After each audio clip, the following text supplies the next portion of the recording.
안녕하세요. 저는 오진숙이라고 합니다. 정말 어처구니 없던 제 이야기 좀 들어주세요. 제 인생에서 가장 완벽하다고 믿었던 그날의 풍경을 저는 아직도 생생하게 기억합니다. 파인다이닝 레스토랑의 은은한 조명, 제 아들 지혁이의 행복한 웃음소리, 그리고 맞은편에 앉은 며느리 진아의 화사한 미소까지. 모든 것이 그림처럼 평화롭고 아름다웠죠.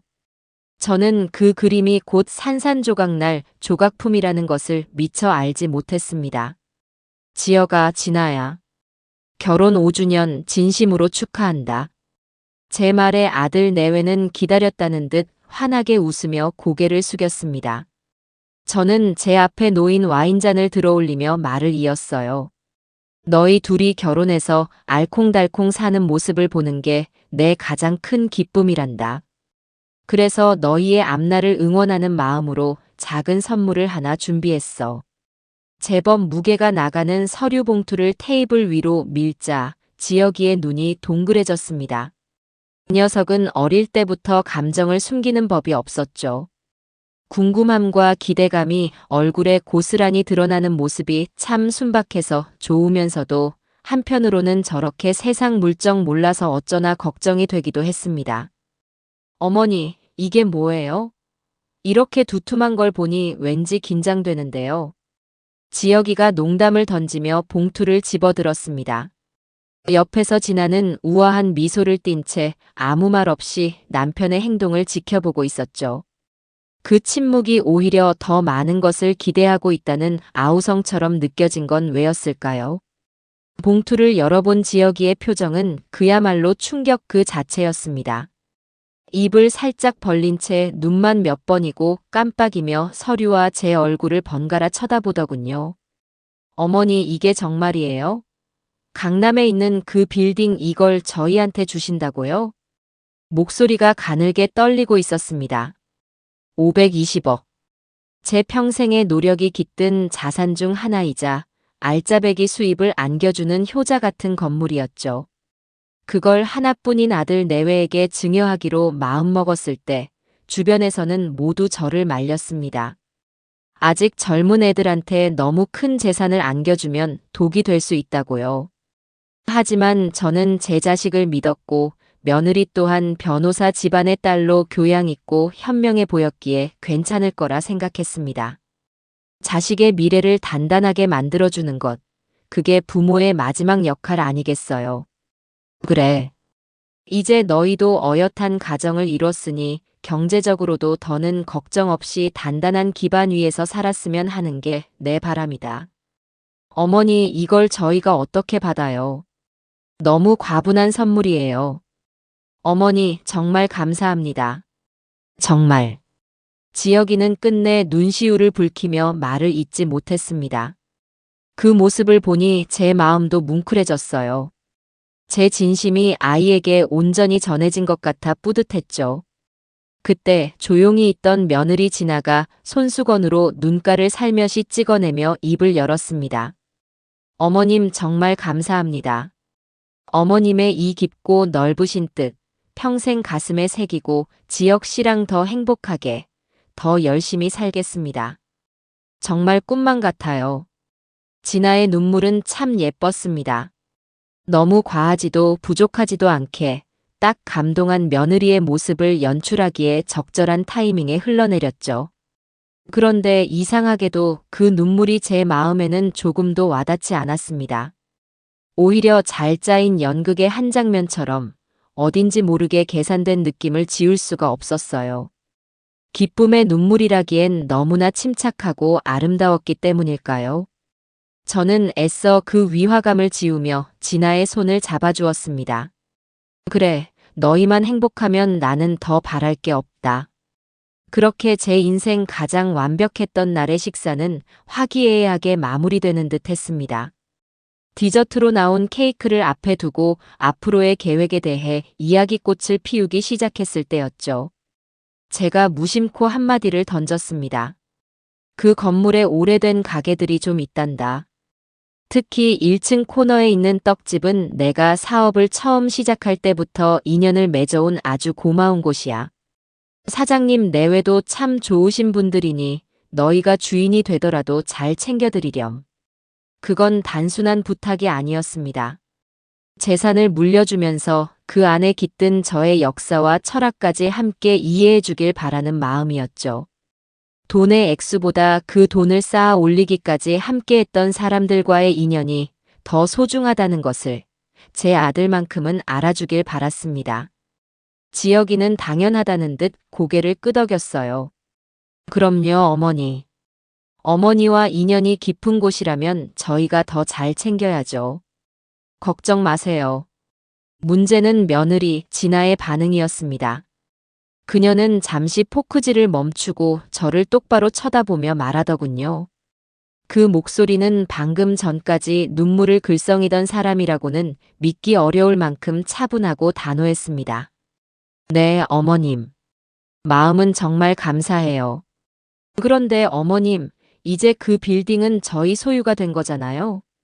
그렇다면 앞으로의 운영이나 관리는 저희가 알아서 하는 게 맞다고 생각해요. 순간 레스토랑의 모든 소음이 멎는 듯 했습니다. 지혁이가 당황한 얼굴로 진아를 쳐다봤지만 그녀는 아랑곳하지 않고 말을 이었습니다.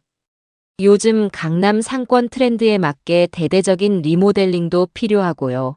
좀 더 수익성 높은 유명 브랜드들을 입점시킬 계획도 세워야 해요. 어머님이 말씀하신 그 떡집처럼 낡은 상가들은 글쎄요. 시대의 흐름에 맞게 정리하는 게 건물의 가치를 높이는 길 아닐까요? 어머님은 이제 이런 골치 아픈 일은 신경 쓰지 마시고 저희가 드리는 용돈 받으시면서 편히 쉬시는 게 좋겠어요. 저는 순간 제 귀를 의심했습니다. 방금 전 520억짜리 건물을 아무런 대가 없이 받은 사람의 입에서 나올 수 있는 말이라고는 도저히 믿기지 않았죠. 이제 저희 것이라는 말과 낡은 상가들은 정리하는 게 맞다는 말, 그리고 편히 쉬시라는 마지막 말까지. 모든 단어들이 비수처럼 날아와 제 가슴에 박혔습니다. 그 말은 감사 인사가 아니라 이제 어머니의 시대는 끝났으니 더는 간섭하지 말라는 선전포고나 다름없었습니다. 지혁이가 급히 상황을 수습하려 나섰습니다. 아니야, 진아야. 어머니 말씀은 그런 뜻이. 엄마, 진아가 사업적인 관점에서 말하다 보니 좀 딱딱하게 들렸을 거예요. 나쁜 뜻은 아니에요. 하지만 진아의 표정은 조금도 변함이 없었습니다. 오히려 나는 틀린 말 한 것 없다는 듯 당당해 보였죠. 저는 더 이상 아무 말도 하지 않았습니다. 이 자리에서 언성을 높여봤자 제 얼굴에 침 뱉기일 뿐이라는 걸 잘 알았기 때문이에요. 저는 그저 힘없이 웃으며 고개를 끄덕였습니다.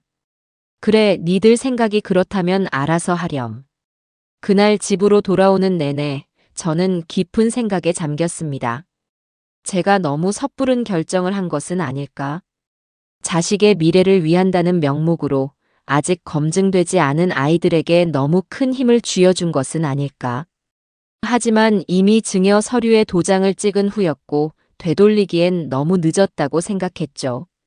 그저 며느리가 젊은 마음에 의욕이 앞서 실언을 한 것이라고 그렇게 믿고 싶었습니다. 하지만 그 믿음이 얼마나 어리석고 순진한 것이었는지는 며칠이 채 지나지 않아 곧바로 증명되었죠. 며칠 뒤 저는 빌딩 1층의 떡집 사장님에게서 거의 울먹임에 가까운 전화를 받게 되었습니다. 사모님, 죄송합니다. 제가 주말 아침부터 이런 일로 전화를 드릴 줄은 정말 몰랐는데 흐흑. 수화기 너머로 들려오는 사장님의 목소리는 다급하고 절박했습니다. 저는 직감적으로 무슨 일이 터졌음을 알 수 있었어요. 사장님, 무슨 일이에요? 진정하고 천천히 말씀해 보세요. 새로운 주인이라면서 어떤 젊은 여자가 사람들을 데리고 왔습니다. 그러더니 가게를 보자마자 다짜고짜 당장 비워달라고 소리를 치는 겁니다. 건물을 전부 리모델링할 거라면서 이런 낡고 지저분한 떡집은 자기 건물에 들릴 수 없다고. 저는 숨을 쉴 수가 없었습니다. 불과 며칠 전 식사 자리에서 제가 신신당부했던 바로 그 떡집이었습니다. 보상금 몇 푼 쥐어줄 테니 좋은 말 할 때 나가라고 하는데 사모님, 저희가 이 자리에서 장사한 게 벌써 30년입니다. 여기가 저희 인생이고 전부인데 하루아침에 길바닥에 나앉게 생겼습니다. 사모님, 제발 저희 좀 살려주세요. 사장님의 애원은 칼날이 되어 제 심장을 후벼 팠습니다. 분노와 배신감으로 온몸이 떨려왔어요. 저는 당장 며느리에게 전화를 걸었습니다. 신호음이 몇 번 울리고 나서야 그녀는 아주 한가롭고 나른한 목소리로 전화를 받더군요. 여보세요? 어머님 웬일이세요? 진아야, 너 지금 어디니? 그리고 떡집 사장님께 무슨 짓을 한 거니? 제 목소리는 저도 모르게 차갑게 가라앉아 있었습니다. 하지만 며느리는 조금도 당황한 기색이 없었어요. 오히려 뭐가 문제냐는 듯이 아주 명랑하게 대답했습니다. 아, 그 가게 말씀이세요? 어머님도 참 그런 사소한 일까지 신경 쓰세요? 제가 알아서 다 처리하고 있는데. 사소한 일? 사람의 인생이 걸린 일이 너한테는 사소한 일이니? 내가 분명히 그 떡집은 잘 챙겨달라고 부탁했을 텐데. 제 질책에 진아가 잠시 말이 없었습니다. 그러더니 이내 수화기 너머로 그녀의 차가운 웃음소리가 들려왔어요. 어머님, 그건 부탁이 아니라 간섭이죠. 그리고 제가 식사 때 분명히 말씀드리지 않았나요? 그 건물, 이제 제 건물이라고요. 제 재산을 제가 어떻게 관리하든 그건 제 마음 아닌가요? 어머님은 이제 그런 피곤한 일 신경 끄시고 편하게 쉬세요. 그 말을 듣는 순간 제 머릿속에서 무언가 툭 하고 끊어지는 소리가 났습니다. 그래, 네 말이 맞다. 이제 네 건물이니 네 마음대로 할 수 있겠지. 하지만 만약 그 건물이 처음부터 네 것이 아니게 된다면 이야기는 어떻게 달라질까? 제 평생을 바쳐 이룬 재산이었습니다. 그걸 지키기 위해서라면 저는 그 어떤 일도 할 수 있는 사람이었죠. 제 아들과 며느리는 아마 저를 너무나도 모르고 있었던 모양입니다. 저는 조용히 전화를 끊고 곧바로 제 개인 변호사에게 전화를 걸었습니다. 제 인생에 가장 완벽했던 날은 이렇게 가장 끔찍한 전쟁의 서막을 올리며 막을 내리고 있었습니다. 그 사건 이후 저는 한동안 아들 내외와 거리를 두었습니다. 마음을 진정시킬 시간도 필요했고 앞으로 어떻게 이 문제를 풀어가야 할지 신중하게 생각해야 했기 때문이죠. 하지만 제 침묵을 아들 내외는 다른 의미로 해석했던 모양입니다. 제가 모든 것을 포기하고 자신들의 뜻을 받아들였다고 착각한 것이죠. 그 착각은 며느리 진아를 더욱더 대담하고 무례하게 만들었습니다. 얼마 지나지 않아 제 생일이 다가왔습니다. 솔직히 아무도 만나고 싶지 않았지만 하나뿐인 아들의 연락을 매정하게 거절할 수는 없었어요. 지혁이는 며느리와 함께 저녁 식사를 대접하고 싶다고 했고 저는 마지못해 승낙했습니다. 어쩌면 이번 기회에 며느리가 자신의 잘못을 뉘우치고 사과할지도 모른다는 한 가닥 희망을 품었던 것도 같습니다. 참으로 어리석은 희망이었죠. 약속 장소에 도착하니 아들 내외가 먼저 와서 저를 기다리고 있었습니다. 진아는 마치 아무 일도 없었다는 듯이 세상에서 가장 살가운 며느리의 얼굴을 하고 저를 맞이했어요. 어머님, 생신 진심으로 축하드려요. 이거 저희가 준비한 선물이에요. 그녀가 내민 것은 누가 봐도 값비싸 보이는 명품 브랜드의 스카프였습니다. 하지만 그 선물에서 어떤 진심도 느껴지지 않았어요. 그저 자신들의 무례를 덮기 위한 형식적인 뇌물처럼 보일 뿐이었죠. 저는 억지로 미소를 지으며 선물을 받았습니다. 고맙다. 너희가 와준 것만으로도 좋은 선물인데. 식사가 시작되고 처음에는 그럭저럭 평범한 대화가 오갔습니다. 지혁이는 제 건강을 물었고 저는 아들 회사는 잘 돌아가는지 안부를 물었죠. 문제는 와인을 한두 잔 마시며 분위기가 무르익었을 때 터져나왔습니다. 진아가 아주 자연스럽다는 듯이 마치 제게 큰 은혜라도 베푸는 것처럼 입을 열었어요. 어머님, 저희가 가만히 생각해 봤는데요. 어머님도 이제 연세가 있으시잖아요. 언제까지 혼자서 그 많은 재산을 다 관리하실 수는 없을 거예요. 저는 순간 제가 잘못 들었나 싶어 진아를 쳐다봤습니다. 하지만 그녀는 너무나도 진지한 얼굴로 말을 잇고 있었어요. 그러니 이번에 저희한테 주신 강남 빌딩처럼 다른 재산들도 미리미리 정리해서 저희한테 맡기시는 게 좋지 않겠어요? 저희가 젊은 감각으로 더 체계적이고 효율적으로 관리해 드릴 수 있어요. 다 어머님 편하시라고 드리는 말씀이에요. 저는 기가 막혀서 말이 나오지 않았습니다. 제 생일날, 제 면전에서 이제 늙었으니 재산을 모두 내놓으라고 말하는 며느리라니. 세상에 이런 경우가 또 있을까요? 제 손에 들려있던 포크가 접시에 부딪히며 날카로운 소리를 냈습니다. 진아야, 지금 그게 무슨 말이니? 제 목소리에 담긴 분노를 느꼈는지 지혁이가 황급히 진아의 팔을 툭 치며 눈치를 주었습니다. 하지만 진아는 아랑곳하지 않았어요. 오히려 뭐가 문제냐는 듯 어깨를 으쓱하며 말하더군요. 왜요, 어머님? 제 말이 틀렸나요? 자식한테 재산 물려주는 건 당연한 순리잖아요. 그걸 좀 앞당기자는 것뿐인데. 어차피 저희가 다 관리하게 될 거 하루라도 빨리 넘겨주시는 게 어머님도 편하고 저희도 좋은 거 아니겠어요? 그때 제 아들이라는 작자가 기어이 제 가슴에 대못을 박는 한마디를 내뱉었습니다. 엄마, 진아 말이 아주 틀린 말은 아니잖아요. 우리 생각해서 엄마 편하시라고 하는 말인데 너무 날카롭게 받아들이지 마세요. 진아가 이런 쪽으로 똑똑하니까 우리 재산도 더 불려줄 수 있을 거예요. 저는 그 순간 깨달았습니다. 아, 내 아들은 이미 저 여자의 손아귀에 완전히 넘어가 있구나. 저 아이는 더 이상 내 아들이 아니라 장진아의 남편, 그 이상도 이하도 아니구나.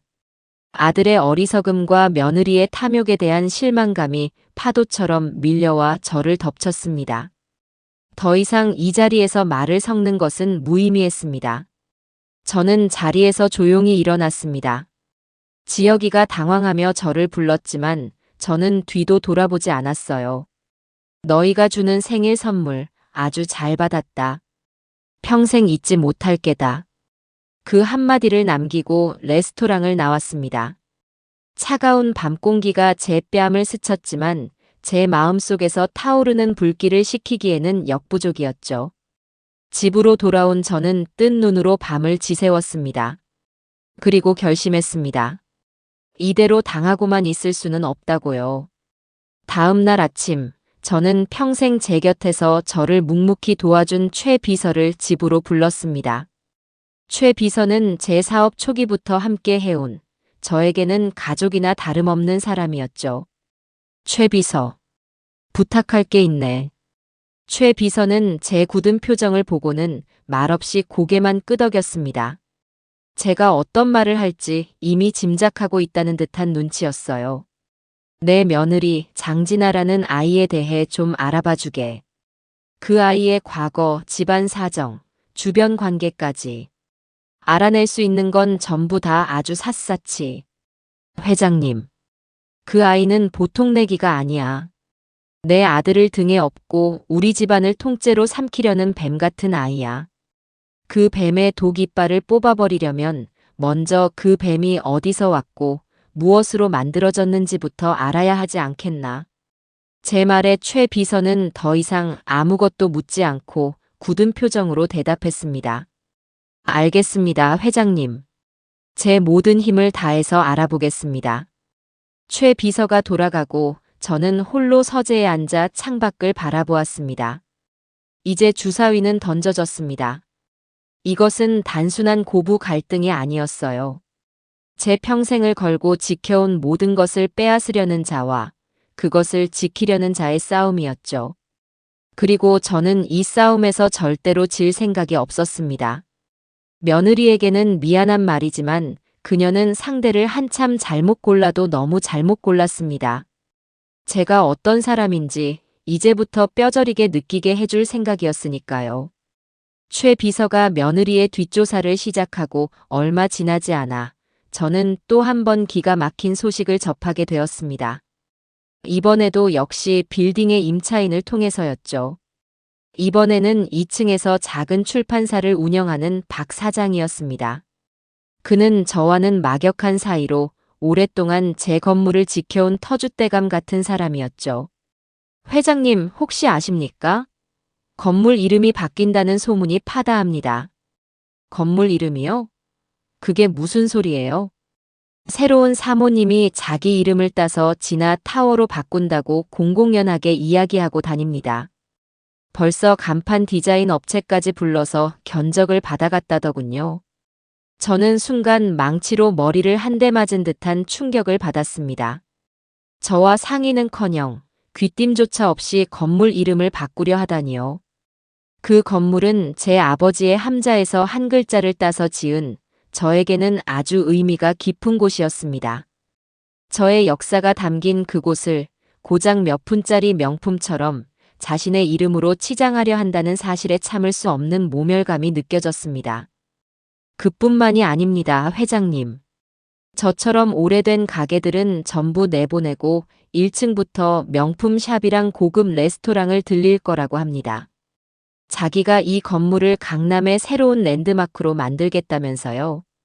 박 사장의 말은 제 분노에 기름을 붓는 격이었습니다. 인연과 역사를 소중히 여기는 저의 철학을 며느리는 돈벌이만 밝히는 낡은 생각으로 치부하고 있었던 겁니다. 저는 더는 참을 수가 없었어요. 당장 아들 부부를 집으로 호출했습니다. 얼마 후 두 사람이 태연한 얼굴로 제 앞에 나타났습니다. 진아는 마치 자기가 뭘 잘못했냐는 듯 뻔뻔한 표정이었고 아들은 그저 어쩔 줄 몰라 하며 제 눈치만 살피고 있었죠. 진아야. 건물 이름 바꾸고 기존 임차인들 전부 내보내려 한다는 게 사실이니? 제가 단도직입적으로 묻자 진아는 조금도 망설이지 않고 대답했습니다. 네, 맞아요. 어머님. 어떻게 아셨어요? 마침 어머님께도 곧 말씀드리려고 했어요. 깜짝 놀라게 해드리려고 했는데. 깜짝 놀라게 해주려고 했다는 그 말에 헛웃음이 나왔습니다. 그래, 아주 깜짝 놀랐다. 나한테는 한마디 상의도 없이 내 평생이 담긴 건물을 네 이름으로 바꾸려 했다는 사실에 아주 놀랐어. 제 목소리가 싸늘하게 가라앉자 진아의 표정도 굳어지기 시작했습니다. 어머님, 또 그 말씀이시네요. 그 건물은 이제 제 거라고 몇 번을 말씀드려요. 제 건물 이름 제가 바꾸겠다는데 어머님 허락까지 받아야 하나요? 그리고 낡은 가게들 정리하고 더 좋은 브랜드 입점시켜서 건물 가치 높이겠다는 게 뭐가 잘못됐어요? 뭐가 잘못됐냐고? 그 안에서 평생을 바쳐 장사해온 사람들의 인생은 생각도 안 해봤니? 돈이 전부가 아니야. 세상에는 돈보다 중요한 가치도 있는 거란다. 제 가르침에 진아는 코웃음을 쳤습니다. 어머님이야말로 구시대적인 생각이시네요. 요즘 세상에 누가 그런 걸 따져요? 자본주의 사회에서 자기 재산으로 최대의 이익을 추구하는 건 당연한 권리예요.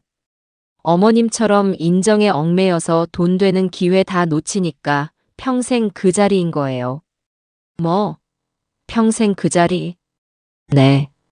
어머님이 조금만 더 똑똑하게 투자하셨으면 지금보다 훨씬 더 큰 부자가 되셨을걸요. 하지만 이제 괜찮아요. 제가 있잖아요. 제가 어머님 재산 지금의 2배, 3배로 불려드릴게요. 그러니까 어머님은 이제 아무것도 하지 마시고 가만히 계세요. 괜히 나서서 일만 그르치지 마시고요. 그때였습니다. 며느리 진아가 제 인생을 통째로 부정하는 마지막 말을 내뱉은 것이 솔직히 말해서 늙으면 판단력이 흐려진다는 말이 있잖아요. 요즘 어머님을 보고 있으면 딱 그 말이 생각나요.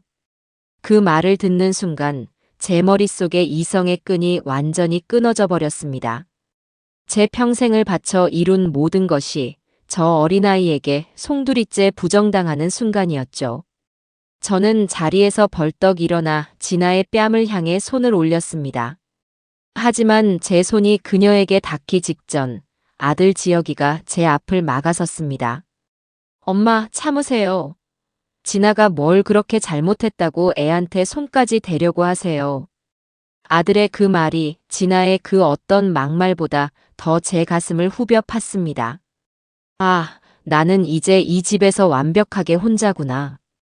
내 편은 아무도 없구나. 깊은 절망감이 저를 덮쳤습니다. 하지만 그 절망은 이내 차가운 분노로 바뀌었습니다. 그래, 이렇게 된 이상 더 이상 미련을 가질 필요도 인정을 베풀 필요도 없겠구나. 저는 올렸던 손을 천천히 내렸습니다. 그리고 제 평생 가장 차갑고 단호한 목소리로 아들 부부에게 선언했습니다. 그래, 네 말이 맞다. 내가 늙어서 판단력이 흐려졌지. 내 아들과 며느리라는 것들을 제대로 알아보지 못하고 내 평생이 담긴 재산을 덥석 넘겨줬으니 내가 아주 큰 실수를 했구나. 제 분위기가 심상치 않음을 느꼈는지 지혁이와 진아의 얼굴에 당혹감이 스쳐 지나갔습니다. 저는 그들을 똑바로 쳐다보며 말을 이었습니다. 내가 준 것이니 다시 되찾아와야겠다. 그게 내가 지금 할 수 있는 가장 올바른 판단인 것 같구나. 네. 엄마, 그게 무슨 말씀이세요? 변호사에게 연락하마. 너희에게 증여했던 520억짜리 빌딩 다시 내놓으라고. 법으로 되찾아올 생각이야. 그러니 그런 줄 알 거라. 제 선언에 진아의 얼굴이 하얗게 질렸습니다. 그녀는 잠시 말을 잃고 저를 쳐다보더니 이내 믿을 수 없다는 듯이 비웃음을 터뜨렸습니다. 어머님, 지금 농담하시는 거죠? 세상에 어느 부모가 자식한테 줬던 걸 다시 뺏어가요? 그런 법은 세상에 없어요. 저는 그런 진아를 향해 아주 희미하게 웃어주었습니다. 그런 법이 있는지 없는지는 이제부터 법정에서 가려보면 알게 되겠지. 그리고 한 가지 가르쳐 주마. 나는 세상의 평범한 부모가 아니란다. 내 것을 지키기 위해서라면 악마가 되는 것도 서슴지 않는 사람이야. 너희는 돌아올 수 없는 강을 건넜다. 저는 그 말을 마지막으로 두 사람에게 등을 돌렸습니다. 이제 길고 긴 싸움이 시작될 것이었습니다. 하지만 저는 조금도 두렵지 않았어요. 오히려 제 안에 잠들어 있던 투지가 오랜만에 깨어나는 기분이었습니다. 제 인생의 운전대를 다른 사람에게 넘겨줄 생각은 추호도 없었으니까요. 제 폭탄 선언 이후 아들 부부는 한동안 충격에서 벗어나지 못한 듯 했습니다. 아마도 제가 정말로 소송까지 감행하리라고는 꿈에도 생각하지 못했겠죠. 그들은 저를 그저 늙고 힘없는 자식 이기는 부모 없다는 옛말에 갇힌 평범한 어머니로만 생각했던 겁니다. 하지만 그들의 그 오만한 착각은 법원에서 날아온 소장을 받는 순간 무참히 깨지고 말았습니다. 저는 국내 최고의 로펌을 찾아갔습니다. 제 이야기를 들은 변호사는 처음에는 난색을 보였어요. 이미 증여가 완료된 재산을 되찾는 것은 법적으로 매우 어려운 일이라고요. 특히 부양 의무 불이행이나 증여자에게 해를 가한 경우 같은 명백한 조건이 충족되어야 하는데 단순히 며느리가 막말을 좀 했다는 것만으로는 승소하기 어렵다는 의견이었습니다. 회장님, 단순히 괘씸하다는 감정만으로는 힘든 싸움이 될 겁니다. 법은 감정이 아니라 증거로 말하니까요. 며느님이 회장님께 폭언을 했다는 것을 입증할 객관적인 증거가 있으십니까? 변호사의 말은 현실적이었습니다. 하지만 저는 포기하지 않았어요. 증거는 지금부터 만들면 되는 거 아니겠습니까? 그 아이는 분명히 다시 제게 연락해 올 겁니다. 그때를 놓치지 않을 겁니다. 제 예상은 정확히 맞아떨어졌습니다. 소장을 받은 그날 저녁 아들 부부는 불같이 화를 내며 집으로 쳐들어왔습니다. 저는 거실 소파에 태연하게 앉아 그들을 맞이했고 제 옆에는 최 비서가 조용히 서 있었죠. 물론 제 스마트폰의 녹음 기능은 이미 켜져 있었습니다. 어머니, 지금 제정신이세요? 어떻게 아들한테 소송을 걸 수가 있어요? 세상 사람들이 우리를 어떻게 보겠어요? 지혁이가 씩씩거리며 소리쳤습니다.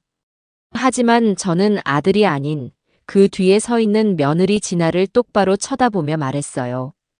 내가 소송을 건 건 내 아들이 아니라 내 재산을 날로 삼키려는 너라는 아이에게다. 제 말에 진아는 어이가 없다는 듯이 웃음을 터뜨렸습니다. 어머님, 정말 실망스럽네요. 이렇게까지 치사하게 나오실 줄은 몰랐어요. 하지만 소용없어요. 이미 법적으로 제 명의로 넘어온 재산이에요. 할머니가 아무리 발버둥 쳐도 그 건물은 이제 제 거라고요. 그렇게 자신만만하다니 다행이구나. 그럼 법정에서 보자꾸나. 판사 앞에서도 그렇게 당당하게 말할 수 있을지 궁금하구나. 네, 얼마든지요. 그리고 이 소송, 저희도 가만히 있지 않을 거예요. 언론에 전부 알릴 겁니다. 비정한 시어머니가 하나뿐인 아들에게 증여한 재산을 다시 빼앗으려고 패륜적인 소송을 걸었다고요. 세상 여론이 누구 편을 들어줄 것 같으세요? 바로 그거였습니다. 제가 기다리던 말이었죠. 며느리는 자신의 무덤을 스스로 파고 있었습니다. 저는 아주 만족스러운 미소를 지으며 말했습니다. 그래, 좋은 생각이구나. 어디 마음껏 떠들어 보렴. 높이 올라갈수록 떨어질 때 더 아픈 법이란다. 제 여유로운 태도에 진아는 더욱더 분노했습니다.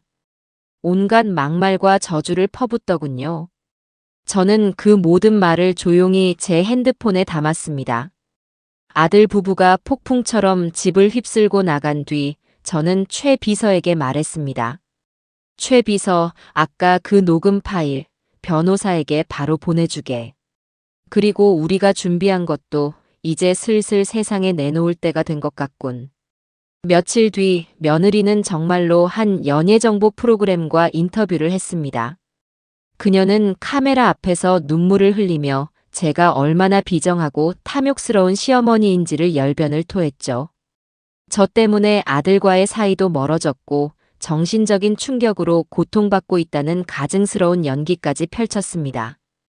방송이 나간 후 인터넷에는 저를 비난하는 댓글들이 순식간에 수천 개가 달렸습니다. 자식한테 준 걸 뺏는 악독한 시어머니라는 꼬리표가 저를 따라다녔죠. 하지만 저는 조금도 동요하지 않았습니다. 오히려 이 모든 상황을 즐기고 있었어요. 며느리가 여론을 이용해 스스로를 더 높은 곳으로 올려놓을수록 제가 터뜨릴 진실의 파급력은 더욱더 커질 테니까요. 그리고 첫 재판일이 다가오기 며칠 전 최 비서가 마침내 결정적인 물증을 가지고 저를 찾아왔습니다. 그가 내민 서류 뭉치와 USB에는 며느리 장진아의 추악한 진실이 고스란히 담겨 있었습니다.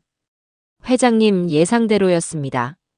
장진아의 집안은 겉보기와 달리 심각한 재정난에 시달리고 있었습니다. 그녀의 아버지가 운영하던 회사가 몇 년 전 부도가 났고 그 빚을 감당하지 못해 사채까지 끌어다 쓴 정황이 포착되었습니다. 최 비서의 보고는 충격적이었습니다. 변호사 집안이라는 것도 전부 거짓이었던 거죠. 장진아는 처음부터 계획적으로 아드님에게 접근했습니다. 저희 회사와 회장님의 재산 규모를 미리 파악하고 자신의 집안 빚을 청산하기 위해 의도적으로 결혼을 추진한 겁니다. 그 증거는 확실한가? 네, 회장님. 여기 USB에 장진아가 사채업자들과 통화한 녹취 파일이 전부 들어 있습니다. 시어머니 재산만 손에 넣으면 지금 빚의 10배라도 갚아주겠다고 큰소리치는 내용입니다. 심지어 이번에 증여받은 빌딩을 담보로 추가 대출을 받으려 했던 정황까지 있습니다. 저는 USB를 손에 꽉 쥐었습니다. 온몸에 소름이 돋는 기분이었어요. 단순히 철없고 무례한 며느리인 줄로만 알았는데 그녀는 처음부터 거대한 사기극을 계획하고 우리 가족에게 접근한 사기꾼이었습니다. 또한 회장님의 다른 재산 목록을 파악하기 위해 회장님 주변 사람들을 매수하려 한 정황도 발견했습니다. 이제 모든 퍼즐 조각이 맞춰졌습니다. 그녀가 왜 그렇게 집요하게 제 다른 재산을 탐냈는지, 왜 그렇게 조급하게 건물을 자신의 것으로 만들려 했는지. 모든 것이 돈 때문이었던 겁니다. 잘했네, 최 비서. 정말 수고 많았어. 이제 이 무기를 어떻게 사용해야 가장 효과적일지 고민해봐야겠군. 저는 차가운 미소를 지었습니다. 며느리는 저를 상대로 여론전을 펼쳤지만 저는 그녀의 인생을 송두리째 무너뜨릴 수 있는 진실의 칼을 손에 쥐게 된 것이었죠. 이제 곧 법정의 문이 열릴 것이고 세상 사람들은 알게 될 겁니다. 진짜 악마는 과연 누구였는지를 말이에요. 첫 재판이 열리던 날, 법원은 이른 아침부터 기자들과 구경꾼들로 북새통을 이루었습니다. 세간의 관심이 얼마나 뜨거운지를 실감할 수 있었죠. 저는 최 비서의 부축을 받으며 조금의 흔들림도 없는 표정으로 법원 복도를 걸었습니다. 저를 향해 터지는 수많은 카메라 플래시 세례가 마치 전쟁터의 포화처럼 느껴졌지만 저는 조금도 위축되지 않았어요. 오히려 제 안의 투지가 더욱더 선명하게 타오르는 기분이었습니다. 법정에 들어서자 먼저 와 있던 아들 부부의 모습이 보였습니다. 지혁이는 초조한 기색이 역력한 얼굴로 입술을 깨물고 있었고 며느리 진아는 약속이라도 한 듯이 창백한 얼굴에 수수한 옷차림을 하고 있었죠. 그녀의 연기는 법정 안에서도 계속되고 있었습니다. 가련하고 힘없는 피해자, 악독한 시어머니에게 모든 것을 빼앗길 위기에 처한 비련의 여주인공처럼 보이려는 노력이 참으로 가상하더군요. 그녀는 저와 눈이 마주치자 금방이라도 눈물을 터뜨릴 것처럼 슬픈 표정을 지어 보였습니다. 저는 그저 가벼운 조소로 답해 주었죠. 재판이 시작되고 양측 변호인들의 날카로운 공방이 오갔습니다. 진아의 변호사는 감정에 호소하는 전략을 들고 나왔습니다. 저를 자식의 행복보다는 자신의 재산을 더 중요하게 생각하는 냉혈한으로 묘사하고 며느리가 젊은 마음에 시어머니의 마음에 상처를 준 것은 사실이나 그것이 수백억 대의 재산을 빼앗을 만큼의 중죄는 아니라고 주장했죠. 많은 방청객들이 그의 말에 고개를 끄덕이는 분위기였습니다. 드디어 우리 측 차례가 되었고 제 변호사는 차분한 목소리로 준비해온 증거를 제출했습니다. 재판장님, 지금부터 피고 장진아 씨가 원고 강인자 회장님께 어떤 언행을 일삼았는지 그 실체를 명백히 보여주는 증거를 공개하겠습니다. 변호사의 말이 끝나자마자 법정 안에는 정적이 흘렀습니다. 그리고 스피커를 통해 제 생일날 저를 모욕하고 제 집으로 쳐들어와 온갖 막말을 퍼부었던 진아의 목소리가 생생하게 울려 퍼지기 시작했습니다. 어머님이야말로 구시대적인 생각이시네요. 요즘 세상에 누가 그런 걸 따져요? 늙으면 판단력이 흐려진다는 말이 있잖아요. 요즘 어머님을 보고 있으면 딱 그 말이 생각나요. 할머니가 아무리 발버둥 쳐도 그 건물은 이제 제 거라고요. 비정한 시어머니가 재산을 빼앗으려고 패륜적인 소송을 걸었다고 언론에 전부 알릴 겁니다. 자신의 목소리가 법정 가득히 울려 퍼지는 동안 진아의 얼굴은 하얗게 질리다 못해 새파랗게 변해갔습니다. 방청석에서는 경악의 탄성이 터져나왔고 기자들은 미친 듯이 무언가를 받아 적기 시작했죠. 점잖은 척 앉아있던 재판장의 미간에도 희미한 주름이 잡혔습니다. 녹음 파일 재생이 끝나자 제 변호사가 나지막하지만 힘있는 목소리로 말했습니다. 재판장님, 이것이 피고가 주장하는 젊은 마음에 저지른 작은 실수의 실체입니다. 이것은 단순한 말실수가 아니라 증여자에 대한 심각한 모욕이자 배은 행위입니다. 민법 제556조 제1항 제2호는 수증자가 증여자에 대하여 범죄 행위를 한 때 증여자는 그 증여를 해제할 수 있다고 명시하고 있습니다. 피고의 언행은 형법상 모욕죄에 해당할 수 있는 명백한 범죄 행위이며 따라서 원고에게는 증여를 해제할 정당한 권리가 있습니다. 진아는 자리에서 벌떡 일어나 소리쳤습니다. 거짓말이에요. 저건 다 조작된 거예요. 시어머니가 저를 함정에 빠뜨리려고. 하지만 그녀의 발악은 재판장의 엄한 제지로 곧바로 막혔습니다. 그날의 재판은 그렇게 끝이 났죠. 법정을 나서자 아까와는 전혀 다른 분위기의 기자들이 제게 몰려들었습니다. 그들의 질문에는 더 이상 저를 향한 비난이 아닌 사건의 진실에 대한 날카로운 호기심이 담겨 있었어요. 하지만 저는 아무 대답도 하지 않았습니다. 이제 막 1라운드가 끝났을 뿐이니까요. 진짜 결정적인 한 방은 아직 제 손에 남아 있었습니다. 첫 재판 이후 여론은 급격하게 반전되었습니다. 며느리의 인터뷰를 동정적으로 보도했던 언론들은 언제 그랬냐는 듯 녹취록의 내용을 자극적으로 편집해 내보내기 시작했죠. 두 얼굴의 며느리, 충격 막말 녹취록 공개 같은 제목의 기사들이 인터넷을 도배했습니다. 하지만 진아는 포기하지 않았어요. 그녀는 이번에는 다른 방법을 들고 나왔습니다. 바로 제 아들 지혁이를 전면에 내세운 것이죠. 며칠 뒤 한 인터넷 매체에 지혁이의 단독 인터뷰가 실렸습니다. 인터뷰에서 지혁이는 아내를 감싸며 모든 것이 오해라고 주장했습니다. 제 아내는 절대로 그런 사람이 아닙니다. 어머니와 아내 사이에 작은 갈등이 있었던 것은 사실이지만 그건 어느 가정에나 있을 수 있는 일입니다. 어머니께서 연로하셔서 오해가 깊어진 것뿐입니다. 저는 제 아내를 믿고 끝까지 함께할 겁니다. 아들의 인터뷰를 읽는 제 심정은 참으로 비참했습니다. 제 손으로 직접 녀석의 눈을 찔러 진실을 보게 만들어야 한다는 사실이 가슴 아팠죠. 하지만 썩은 가지는 잘라내야만 나무 전체가 살 수 있는 법입니다. 저는 더 이상 망설이지 않기로 했습니다. 저는 최 비서를 통해 지혁이에게만 따로 연락했습니다. 너와 나 단둘이서만 할 이야기가 있다. 이것이 너에게 주는 마지막 기회다. 라고요. 지혁이는 아마도 제가 마음이 약해져 합의를 제안하려는 줄 알았던 모양입니다. 며칠 뒤 녀석은 제가 약속 장소로 정한 한적한 찻집에 나타났습니다. 어머니, 할 얘기가 뭐예요? 진아한테 사과하고 소송 취하하시려는 거 아니면 저 그냥 돌아갈게요. 진아는 지금 몸도 마음도 너무 힘든 상태란 말이에요. 아들은 자리에 앉자마자 아내 걱정부터 늘어놓았습니다.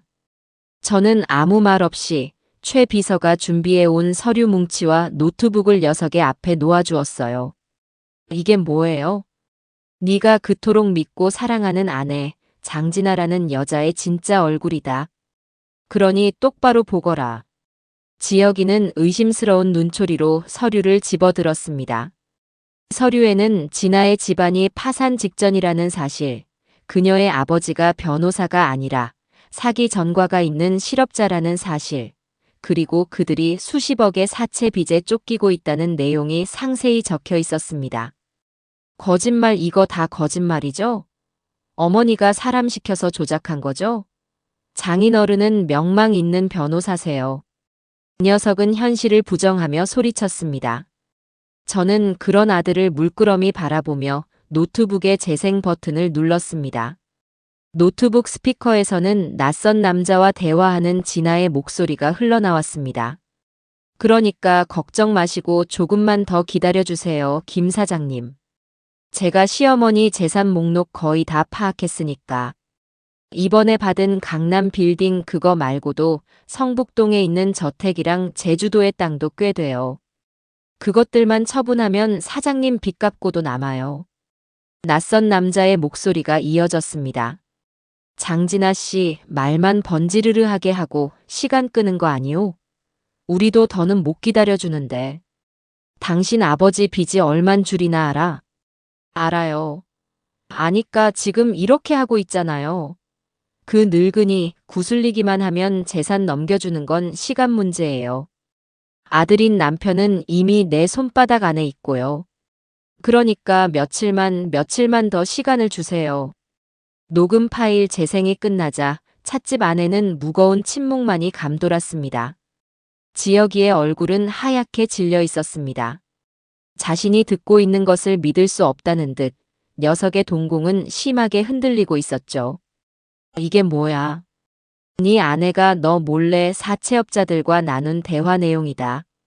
네가 사랑하는 아내는 처음부터 내 돈을 보고 너에게 접근한 거다. 너와의 결혼은 그저 내 재산을 빼돌리기 위한 수단이었을 뿐이야. 제 말이 끝나기가 무섭게 지혁이는 괴로운 듯 머리를 감싸 쥐었습니다. 아니야, 아닐 거야. 진아가 나한테 이럴 리가 없어. 아직도 못 믿겠다면 이것도 보거라. 저는 마지막 증거를 녀석의 눈앞에 내밀었습니다.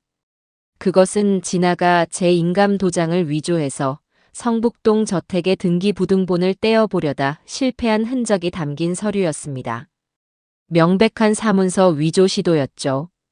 단순한 부부싸움이나 고부 갈등이 아닌 완벽한 범죄의 증거였습니다. 그 서류를 본 순간 지혁이의 마지막 방어벽이 완전히 무너져 내렸습니다. 그 녀석의 눈에서 후두둑 눈물이 떨어지기 시작했습니다.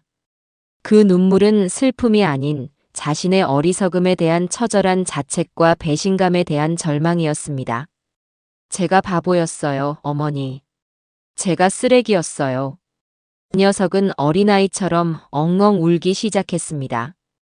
어떻게 제가 엄마한테 진아의 그 가증스러운 거짓말만 믿고 제가 무슨 짓을 한 거죠? 어머니, 제가 정말 죽을 죄를 지었습니다. 아들의 오열을 지켜보는 제 마음도 편치만은 않았습니다. 하지만 이 아픔은 제 아들이 성장하기 위해 반드시 겪어야 할 통과 의례였습니다.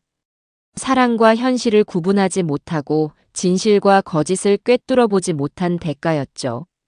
한참을 울던 지혁이가 갑자기 자리에서 일어나 제 앞에 무릎을 꿇었습니다. 어머니, 잘못했습니다. 이 어리석은 아들을 제발 용서해 주세요.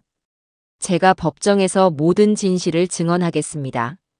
제가 직접 그 여자의 가면을 벗겨내겠습니다.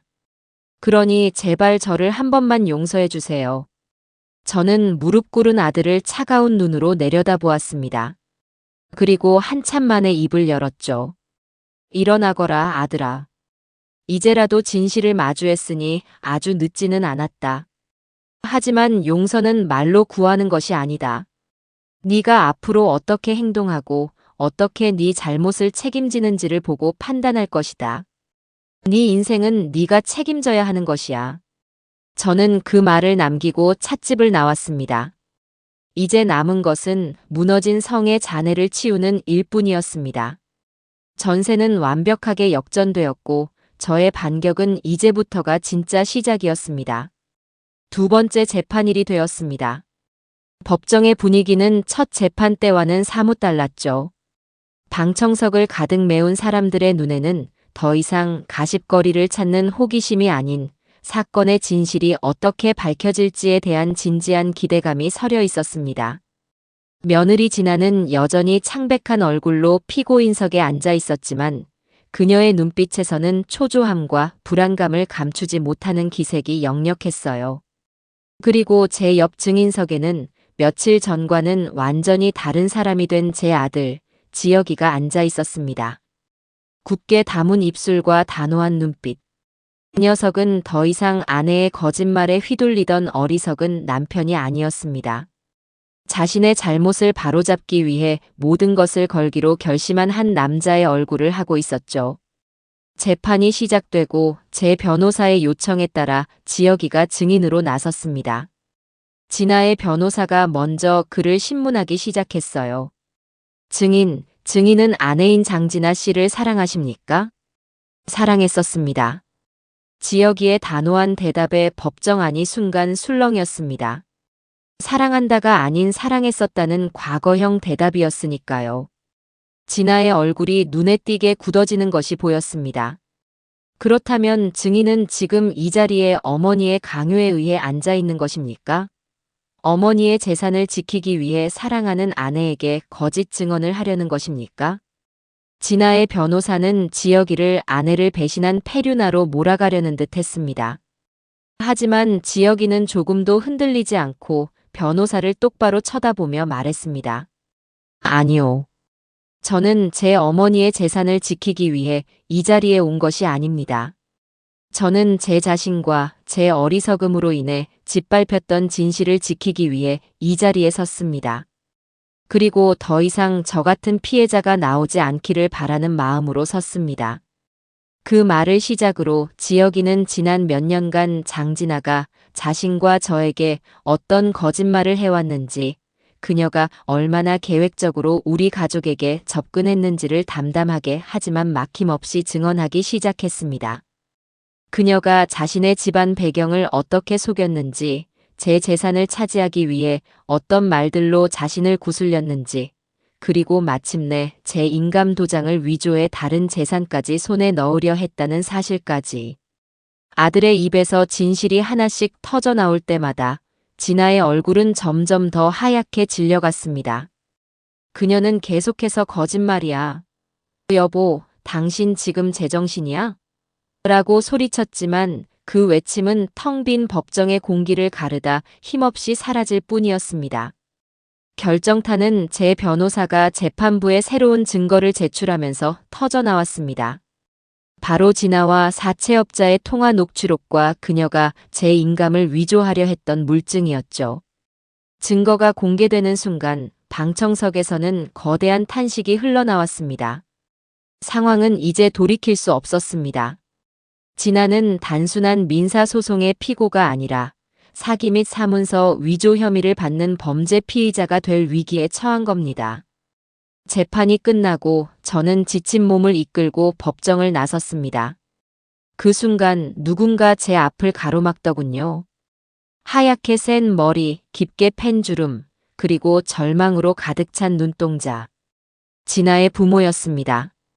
그들은 제 앞에 털썩 무릎을 꿇었습니다. 사부인 아니, 강 회장님. 저희가 죽을 죄를 지었습니다. 못난 딸 자식을 제대로 가르치지 못한 저희 죄입니다. 제발 저희 진아를 용서해 주십시오. 진아의 아버지가 땅바닥에 머리를 찌으며 애원했습니다. 그의 모습 어디에서도 제가 처음 보았던 명망 있는 법조인이라는 그 오만함은 찾아볼 수 없었어요. 그저 파산한 집안의 무능한 가장의 비참한 모습만이 남아있을 뿐이었죠. 한 번만 선처를 베풀어 주신다면 이 은혜는 평생 쉬지 않겠습니다. 진아, 저 아이가 잠시 돈에 눈이 멀어 잘못을 저지른 겁니다. 부디 자비를. 저는 무릎 꿇은 그들을 차갑게 내려다보았습니다. 제 마음속에서 동정심은 단 1초도 일어나지 않았습니다. 오히려 역겨움이 치밀어 올랐죠. 자비라 하셨습니까? 당신들 딸이 내 아들의 인생을 망치고 내 가정을 풍비박산 내려고 했을 때 당신들은 어디서 무엇을 했습니까? 당신 딸이 사채 빚을 갚기 위해 내 재산을 노리고 있다는 걸 알면서도 당신들은 침묵으로 동조하지 않았습니까? 제 날카로운 지적에 그들은 아무 말도 하지 못하고 고개만 숙였습니다. 당신들은 부모가 아니라 공범입니다.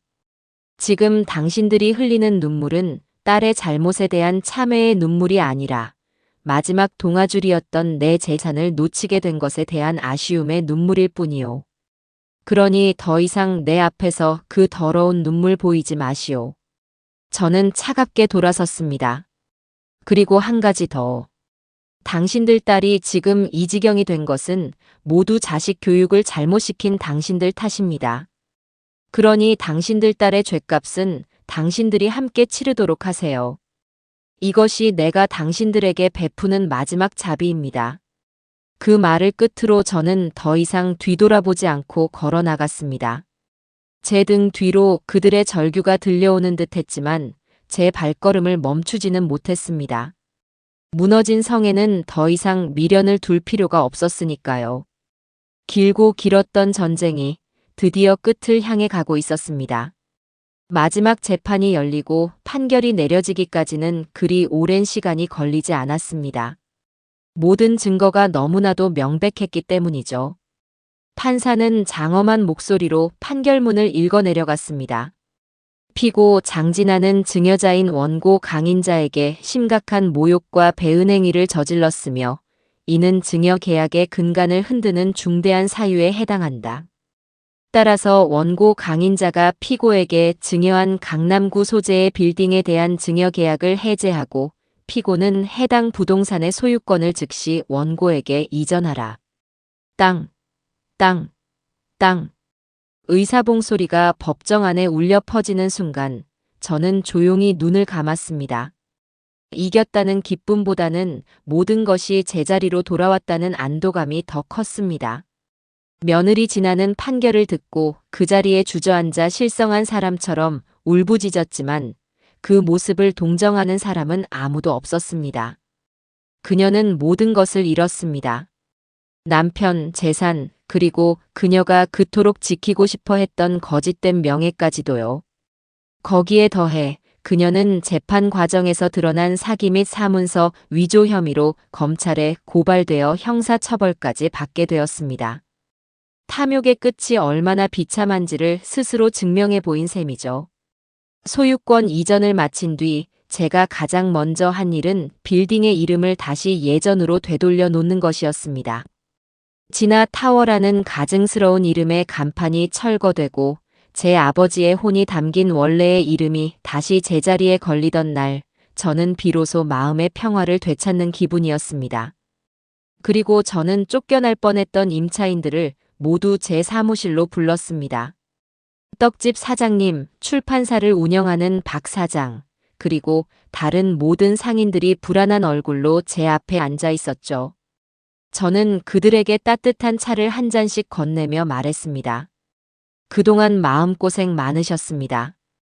못난 제 불찰로 여러분들을 불안하게 해드린 점 진심으로 사과드립니다. 제가 고개를 숙이자 오히려 그들이 더 어쩔 줄 몰라 하며 저를 말렸습니다. 아닙니다, 회장님. 회장님이 사과하실 일이 뭐가 있습니까? 저희야말로 회장님 덕분에 다시 장사를 계속할 수 있게 되었는데. 떡집 사장님이 눈시울을 붉히며 말했습니다. 저는 그들의 손을 하나하나 잡아주며 약속했어요. 앞으로 몇 년간은 임대료를 동결하겠습니다. 그리고 여러분들이 원하시는 한 이 자리에서 마음 편히 장사하실 수 있도록 제가 지켜드리겠습니다. 그러니 아무 걱정 마시고 예전처럼 열심히 일해주세요. 이 건물은 저 혼자만의 것이 아니라 여러분들과 함께 일궈온 삶의 터전이니까요. 제 말에 그들은 모두 감격하며 고개를 숙였습니다. 돈으로 살 수 없는 사람의 마음을 얻는 것, 그것이야말로 진정한 재산을 지키는 길이라는 것을 저는 다시 한번 깨달을 수 있었죠. 이제 남은 것은 아들, 지혁이의 문제였습니다. 이 녀석은 이혼 절차를 모두 마무리하고 스스로 모든 것을 내려놓은 채 제 앞에 섰습니다. 어머니, 이제 저는 어떻게 해야 할까요? 삶의 방향을 잃은 아이의 얼굴에 저는 연민을 느꼈습니다. 하지만 그렇다고 해서 온실 속 화초처럼 마냥 감싸줄 수만은 없었어요. 이 아이에게는 시련을 통해 스스로 일어서는 법을 가르쳐야만 했습니다. 내일부터 회사로 출근하거라. 네, 회사요? 대신 네가 앉을 자리는 사장실이 아니다. 물류창고 한쪽 구석에 마련해 둘 테니 거기서 신입사원들과 함께 똑같이 일하고 배워라. 점심은 구내 식당에서 먹고 퇴근은 가장 마지막에 하거라. 야근 수당은 없을 거다. 제 말에 지혁이는 잠시 놀란 듯 했지만 이내 결심이 선 얼굴로 고개를 끄덕였습니다. 네, 어머니. 그렇게 하겠습니다. 밑바닥부터 처음부터 다시 시작하겠습니다. 아들의 눈에서 저는 희망을 보았습니다. 실패와 좌절은 사람을 무너뜨리기도 하지만 때로는 더 단단하게 만드는 계기가 되기도 하는 법이죠. 저는 제 아들이 이번 기회를 통해 돈의 가치와 사람의 소중함을 뼈저리게 배우기를 바랐습니다. 그렇게 모든 것이 제자리를 찾아가는 듯 했습니다. 저는 되찾은 빌딩에서 나오는 수익금의 일부를 사회에 환원할 방법을 고민하기 시작했어요. 거창한 재단을 만드는 것보다는 정말로 도움이 필요한 사람들에게 실질적인 힘이 되어주고 싶었습니다. 제 인생의 후반전은 이제껏 살아온 방식과는 조금 다른, 더 의미 있는 일들로 채워넣고 싶다는 생각이 들었기 때문이에요. 모든 폭풍이 지나간 뒤 제게는 비로소 새로운 시작을 위한 고요한 평화가 찾아오고 있었죠. 모든 것이 제자리를 찾았다고 생각했을 때 과거의 그림자는 생각보다 끈질기게 제 주변을 맴돌기 시작했습니다. 모든 것을 잃은 전 며느리 장진아는 교도소 담장 안에서 복수의 칼날을 갈고 있었던 모양이에요. 저는 그 소식을 최 비서의 보고를 통해 처음 접했습니다.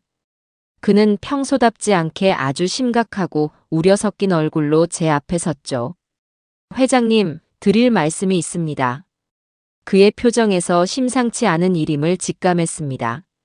저는 하던 서류 작업을 멈추고 그를 쳐다보았어요. 무슨 일인가, 최 비서. 그렇게 심각한 얼굴을 하고. 장진아 씨에 대한 이야기입니다. 최근 그녀가 복역 중인 교도소에서 몇몇 전과자들과 접촉이 잦다는 보고가 들어왔습니다. 특히 출소를 앞둔 전과자들에게 자신의 가족인 것처럼 영치금을 넣어주며 환심을 사고 있다고 합니다. 최 비서의 말에 제 미간이 절로 찌푸려졌습니다. 장진아, 그 아이는 아직도 포기하지 않은 것이었죠. 단순히 교도소 안에서 자신의 편의를 봐줄 사람을 만드는 수준이 아닐 수도 있습니다.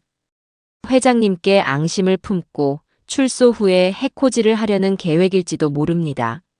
한동안은 경호 인력을 더 늘리고 외부 활동을 자제하시는 것이 어떻겠습니까?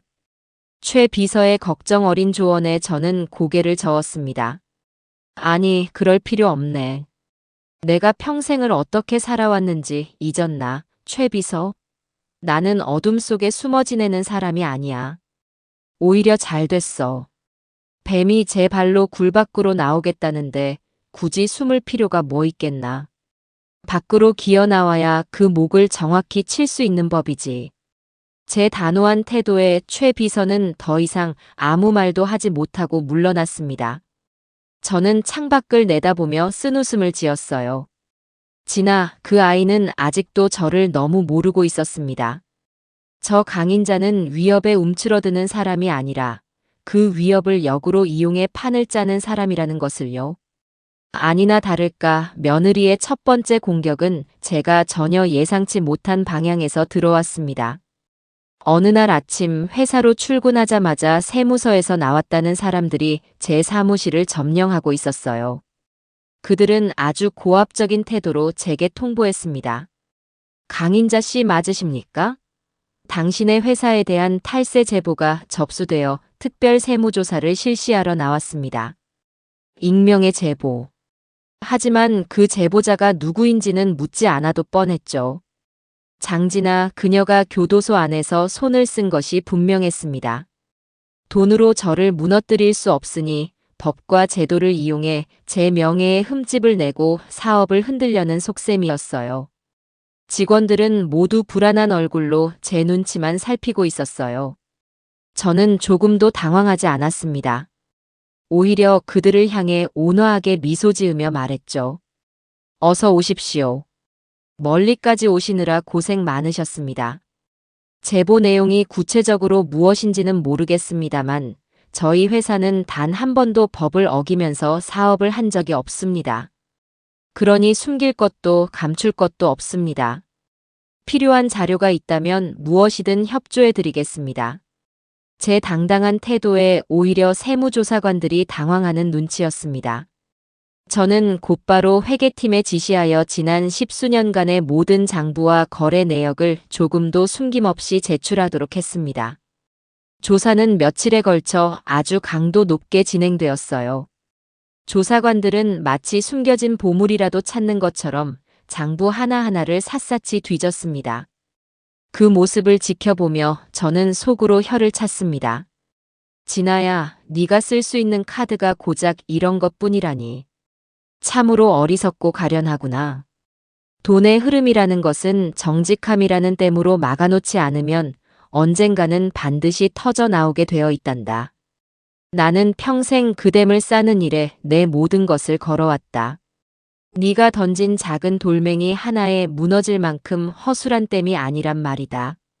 예상대로 며칠간의 지루한 조사가 끝나고 그들이 찾아낸 것은 아무것도 없었습니다. 먼지 하나 나오지 않는 깨끗한 장부에 오히려 조사관들이 더 감탄하며 혀를 내두를 정도였죠. 조사를 이끌던 팀장은 멋쩍은 얼굴로 제게 다가와 고개를 숙였어요. 죄송하게 됐습니다, 회장님. 저희가 제보 내용만 믿고 너무 무리하게 조사를 진행한 것 같습니다. 이렇게 완벽하게 투명한 회사는 저희도 정말 오랜만에 봅니다. 아닙니다. 덕분에 저희 회사의 재무 건전성을 국가로부터 공인받게 되었으니 오히려 제가 감사해야 할 일이지요. 수고 많으셨습니다. 저는 웃으며 그들을 돌려보냈습니다. 이 소식이 분명히 진아의 귀에도 들어가겠죠.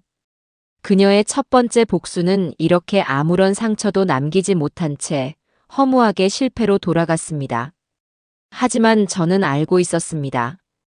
이게 끝이 아닐 거라는 것을. 독이 오를 대로 오른 뱀은 이제 더 예측할 수 없는 방식으로 저를 물어뜯으려 할 것이 분명했으니까요. 세무조사가 아무런 성과 없이 끝나자 장진아는 더 직접적이고 저급한 방법을 사용하기 시작했습니다. 교도소에서 사기어둔 그 인맥을 드디어 사용하기로 마음먹은 모양이었어요.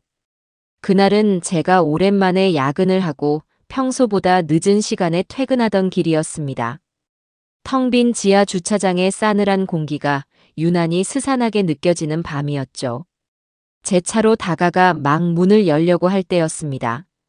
어둠 속에서 웬 낯선 사내가 불쑥 나타나 제 앞을 가로막았습니다. 험악한 인상에 누가 봐도 평범한 사람은 아니라는 것을 단번에 알 수 있었어요. 강인자 회장 맞으시죠? 남자의 목소리는 거칠고 위협적이었습니다. 저는 조금도 놀라지 않고 침착하게 그를 마주 보았습니다. 누구신데 남의 앞길을 막으시죠? 담력이 보통이 아니시네. 장진아 씨가 보내서 왔습니다. 그분이 회장님께 꼭 좀 전해달라는 말이 있다고 해서요. 남자는 한 걸음 더 제게 다가서며 목소리를 낮췄습니다. 그에게서는 역한 술 냄새가 풍겨왔어요. 사람 목숨이라는 게 참 별거 아닙니다. 억울한 마음 품고 살다 보면 무슨 짓을 저지를지 모르는 거거든요. 우리 진아 씨가 요즘 아주 억울해서 잠을 못 잔다고 합니다. 자기 청춘, 자기 인생, 전부 다 할머니 때문에 망가졌다고요. 그는 제 얼굴 바로 앞까지 다가와 속삭이듯 말했습니다. 그 억울함 좀 풀어주셔야 하지 않겠습니까? 적당한 선에서 위자료 두둑하게 챙겨주시는 게 회장님 남은 인생 편안하게 사시는데 도움이 될 겁니다. 내일 이 시간까지 연락 없으면 그땐 저도 어쩔 수 없어요. 밤길 다니실 때마다 등 뒤 조심하셔야 할 겁니다. 명백한 협박이었죠. 아마 평범한 노인이었다면 그 자리에서 겁을 먹고 주저앉았을지도 모릅니다. 하지만 저는 그 순간에도 아주 냉정하게 눈앞의 상황을 계산하고 있었습니다. 저는 남자의 눈을 피하지 않고 똑바로 쳐다보며 아주 차가운 목소리로 말했습니다. 자네, 사람을 한참 잘못 골랐다. 제 의외의 반응에 남자가 잠시 당황한 듯 눈을 깜빡였습니다. 장진아가 자네에게 얼마를 주기로 약속했는지는 모르겠다만 내가 그 돈의 2배를 주지. 뭐라고요? 지금 자네가 나한테 한 이 모든 말을 내일 아침 경찰서에 가서 그대로 증언해주는 조건으로 말이야.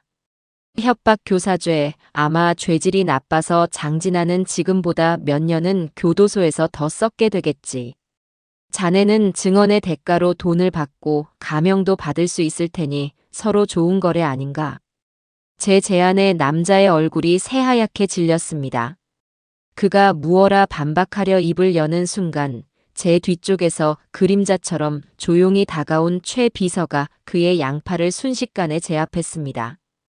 그리고 동시에 주차장 기둥 뒤에 숨어있던 건장한 남자 2명이 더 나타나 그를 완전히 포위했죠.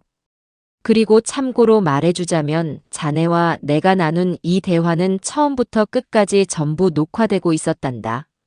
제가 주차장 천장에 설치된 CCTV를 손가락으로 가리키자 남자는 모든 것을 포기했다는 듯 고개를 푹 숙였습니다. 모든 것은 제 계획대로였습니다. 최 비서를 통해 진아의 동태를 파악하고 그녀가 누군가를 고용해 내게 접근할 것을 미리 예측하고 있었던 거죠. 저는 그저 뱀이 스스로 덫 안으로 걸어 들어오기를 기다렸을 뿐입니다. 잠시 후 신고를 받고 출동한 경찰들이 남자에게 수갑을 채워 연행해 갔습니다. 경찰차의 사이렌 소리가 멀어져 가는 것을 보며 저는 텅 빈 주차장에 서서 나지막이 의졸였습니다. 진아야, 너는 아직도 나를 모르는구나.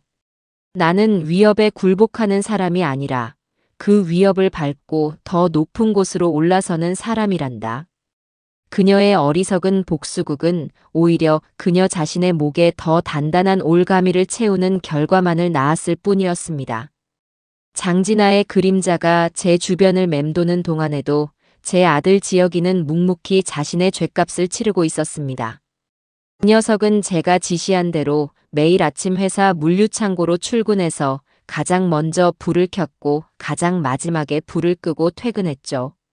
한때는 그룹의 후계자로 불리며 최고급 양복만 입던 아이가 이제는 작업복에 안전화를 신은 채 무거운 상자를 나르고 재고를 파악하는 일에 익숙해져 갔습니다. 처음에 창고 직원들은 지혁이를 아주 불편해했습니다. 회장 아들이라는 사실 때문에 말 한마디 건네기도 어려워했고 저러다 며칠 못 버티고 그만둘 거라고 수군거리기도 했죠. 저 역시 처음에는 반신반의하는 마음이었습니다.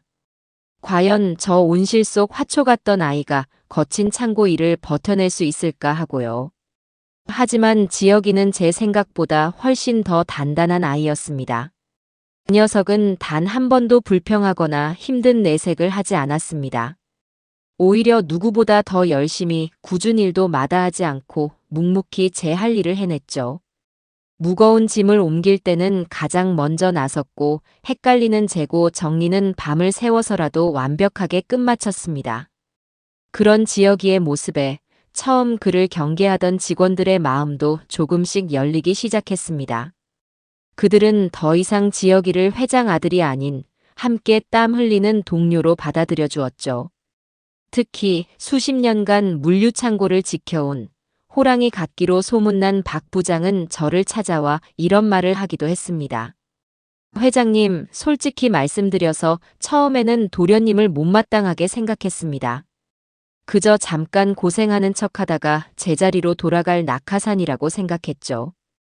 그런데 제가 사람을 잘못 봐도 한참 잘못 봤습니다. 박 부장은 헛기침을 한 번 하더니 말을 이었습니다. 저 녀석, 보통 끈기가 아닙니다. 땀의 가치를 아는 놈입니다. 무엇보다 눈빛이 달라졌습니다. 예전처럼 흐리멍덩한 눈이 아니라 자기가 무엇을 해야 할지 정확히 아는 사람의 눈빛을 하고 있습니다. 회장님, 아들 하나는 정말 잘 키우셨습니다. 박 부장의 투박한 칭찬에 저는 아무 말도 할 수 없었습니다. 그저 고맙다는 말과 함께 가슴속 깊은 곳에서 뜨거운 무언가가 울컥 차오르는 것을 느낄 뿐이었죠.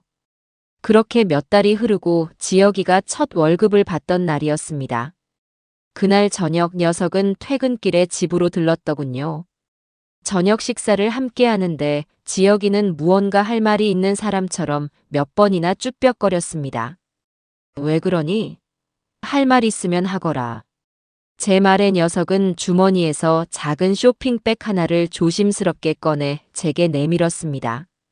어설프게 포장된 누가 봐도 비싼 물건은 아니라는 것을 알 수 있는 그런 꾸러미였어요. 어머니, 이거 제 첫 월급으로 샀어요. 월급이 얼마 안 돼서 비싼 건 못 샀는데 곧 겨울도 오고 하니 일하실 때 따뜻하게 입으시라고요. 제가 쇼핑백 안을 들여다보니 그 안에는 아주 평범한 내의 한 벌이 들어 있었습니다. 수십만 원짜리 명품 스카프도 수백만 원짜리 보석도 아니었습니다. 그저 시장에 가면 몇만 원이면 살 수 있는 그런 소박한 네이였죠. 하지만 저는 그 네이를 받아드는 순간 제 평생 받아본 그 어떤 값비싼 선물보다도 더 큰 감동으로 눈시울이 뜨거워지는 것을 느꼈습니다. 520억짜리 빌딩을 안겨주었을 때도 그 어떤 호의를 베풀었을 때도 제 아들에게서 느껴보지 못했던 진심을 저는 그날 밤 이 보잘것없는 내의 한 벌에서 보았습니다. 이것이야말로 제 아들이 온전히 자신의 힘으로, 자신의 땀으로 벌어온 진짜 재산이었으니까요. 고맙다, 아들아. 정말 고맙다. 내 평생에 이렇게 따뜻한 선물은 처음 받아보는구나. 제 목소리가 가늘게 떨려 나왔습니다. 지혁이는 그런 저를 보며 오랜만에 소년처럼 맑게 웃어 보였습니다. 그 웃음 속에서 저는 제 아들이 비로소 길고 어두웠던 터널을 지나 새로운 사람으로 다시 태어나고 있음을 직감할 수 있었습니다. 아들의 긍정적인 변화는 거기서 그치지 않았습니다. 얼마 뒤 회사에서는 연말을 맞아 지역의 소외된 이웃들에게 연탄을 배달하는 봉사활동을 계획했습니다. 의무적으로 참여해야 하는 행사는 아니었지만 저는 임직원들의 자발적인 참여를 독려했죠. 최 비서가 봉사활동 참가자 명단을 제게 가져왔을 때 저는 명단 속에서 아주 익숙한 이름을 발견하고 잠시 눈을 멈췄습니다. 물류관리팀 김지혁. 아들이 자신의 이름을 조용히 올려놓았던 겁니다. 저에게 잘 보이기 위해서가 아니라는 것을 알 수 있었어요. 만약 그랬다면 녀석은 분명히 저에게 먼저 와서 자랑을 늘어놓았을 테니까요. 봉사활동이 있던 날, 저는 일부러 멀리서나마 그 모습을 지켜보기로 했습니다. 가파른 산동네의 좁은 골목길을 직원들이 줄지어 연탄을 나르고 있었습니다. 그 행렬의 가장 앞에서 얼굴에 검댕을 잔뜩 묻힌 채 누구보다 열심히 연탄을 나르는 제 아들의 모습이 보였습니다. 그 녀석은 연신 땀을 닦아내면서도 얼굴에는 힘든 기색 하나 없이 밝은 미소를 띠고 있었죠. 홀로 사시는 할머니의 집에 연탄을 가득 채워드리고는 할머니의 어깨를 주물러드리며 말동무가 되어주기도 했습니다. 그 모습을 지켜보는 한 할머니가 지혁이에게 물었습니다. 총각은 인물이 훤한 게 아주 편한 부서에서 일할 것 같은데 웬일로 이런 험한 일을 다 한대? 그러자 지혁이가 빙그레 웃으며 대답했습니다. 할머니, 세상에 편한 일이 어디 있고 험한 일이 어디 있겠어요. 다 똑같이 땀 흘려 돈 버는 소중한 일이죠. 그리고 이렇게 할머니들께서 따뜻하게 겨울 나시는 모습을 보면 제 마음이 더 따뜻해지는걸요. 그 대답을 듣는 순간 저는 차 안에서 저도 모르게 눈물을 훔쳤습니다. 제 아들이 정말로 변해가고 있었습니다. 철없고 어리석었던 과거의 허물을 벗고 타인의 삶을 돌아볼 줄 아는 따뜻한 마음을 가진 진짜 어른으로 성장하고 있었던 겁니다. 저는 조용히 차를 돌려 그곳을 빠져나왔습니다. 더 이상 지켜보지 않아도 충분했습니다. 제 아들은 이제 스스로의 힘으로 올바른 길을 찾아 나아갈 수 있을 겁니다. 제가 그토록 가르쳐주고 싶었던 돈의 가치와 사람의 소중함을 녀석은 값비싼 수업료를 치르고 나서야 비로소 온몸으로 깨닫게 된 것이었죠. 그날만큼 제 마음이 뿌듯하고 자랑스러웠던 날은 없었습니다. 장진아가 사주한 협박범이 경찰에 붙잡혀가고 그녀에게 협박 교사 혐의가 추가되면서 그녀의 죗값은 더욱 무거워졌어요. 이제 그녀가 다시 세상 밖으로 나오기까지는 아주 오랜 시간이 걸릴 터였죠. 저는 비로소 과거의 악연을 완전히 끊어냈다고 생각했습니다. 하지만 악연의 그림자는 제가 생각했던 것보다 훨씬 더 깊고 질기게 제 삶에 뿌리내리고 있었더군요. 어느 날 오후 제 사무실로 뜻밖의 손님이 찾아왔습니다. 자신을 이정훈 변호사라고 소개한 그는 과거 장진아가 몸담았던 로펌의 동료 변호사라고 했습니다. 저는 순간 경계심을 늦추지 않았습니다. 또 무슨 꿍꿍이로 저를 찾아온 것일까 하는 의심이 들었기 때문이죠. 무슨 일로 찾아오셨습니까, 이 변호사님? 혹시 장진아 씨의 부탁이라도 받고 오신 거라면 그냥 돌아가 주시는 게 좋을 겁니다. 제 차가운 반응에도 이정훈 변호사는 당황하지 않고 차분한 목소리로 말했습니다. 아닙니다, 회장님. 저는 장진아 변호사와 이제 아무런 관련이 없는 사람입니다.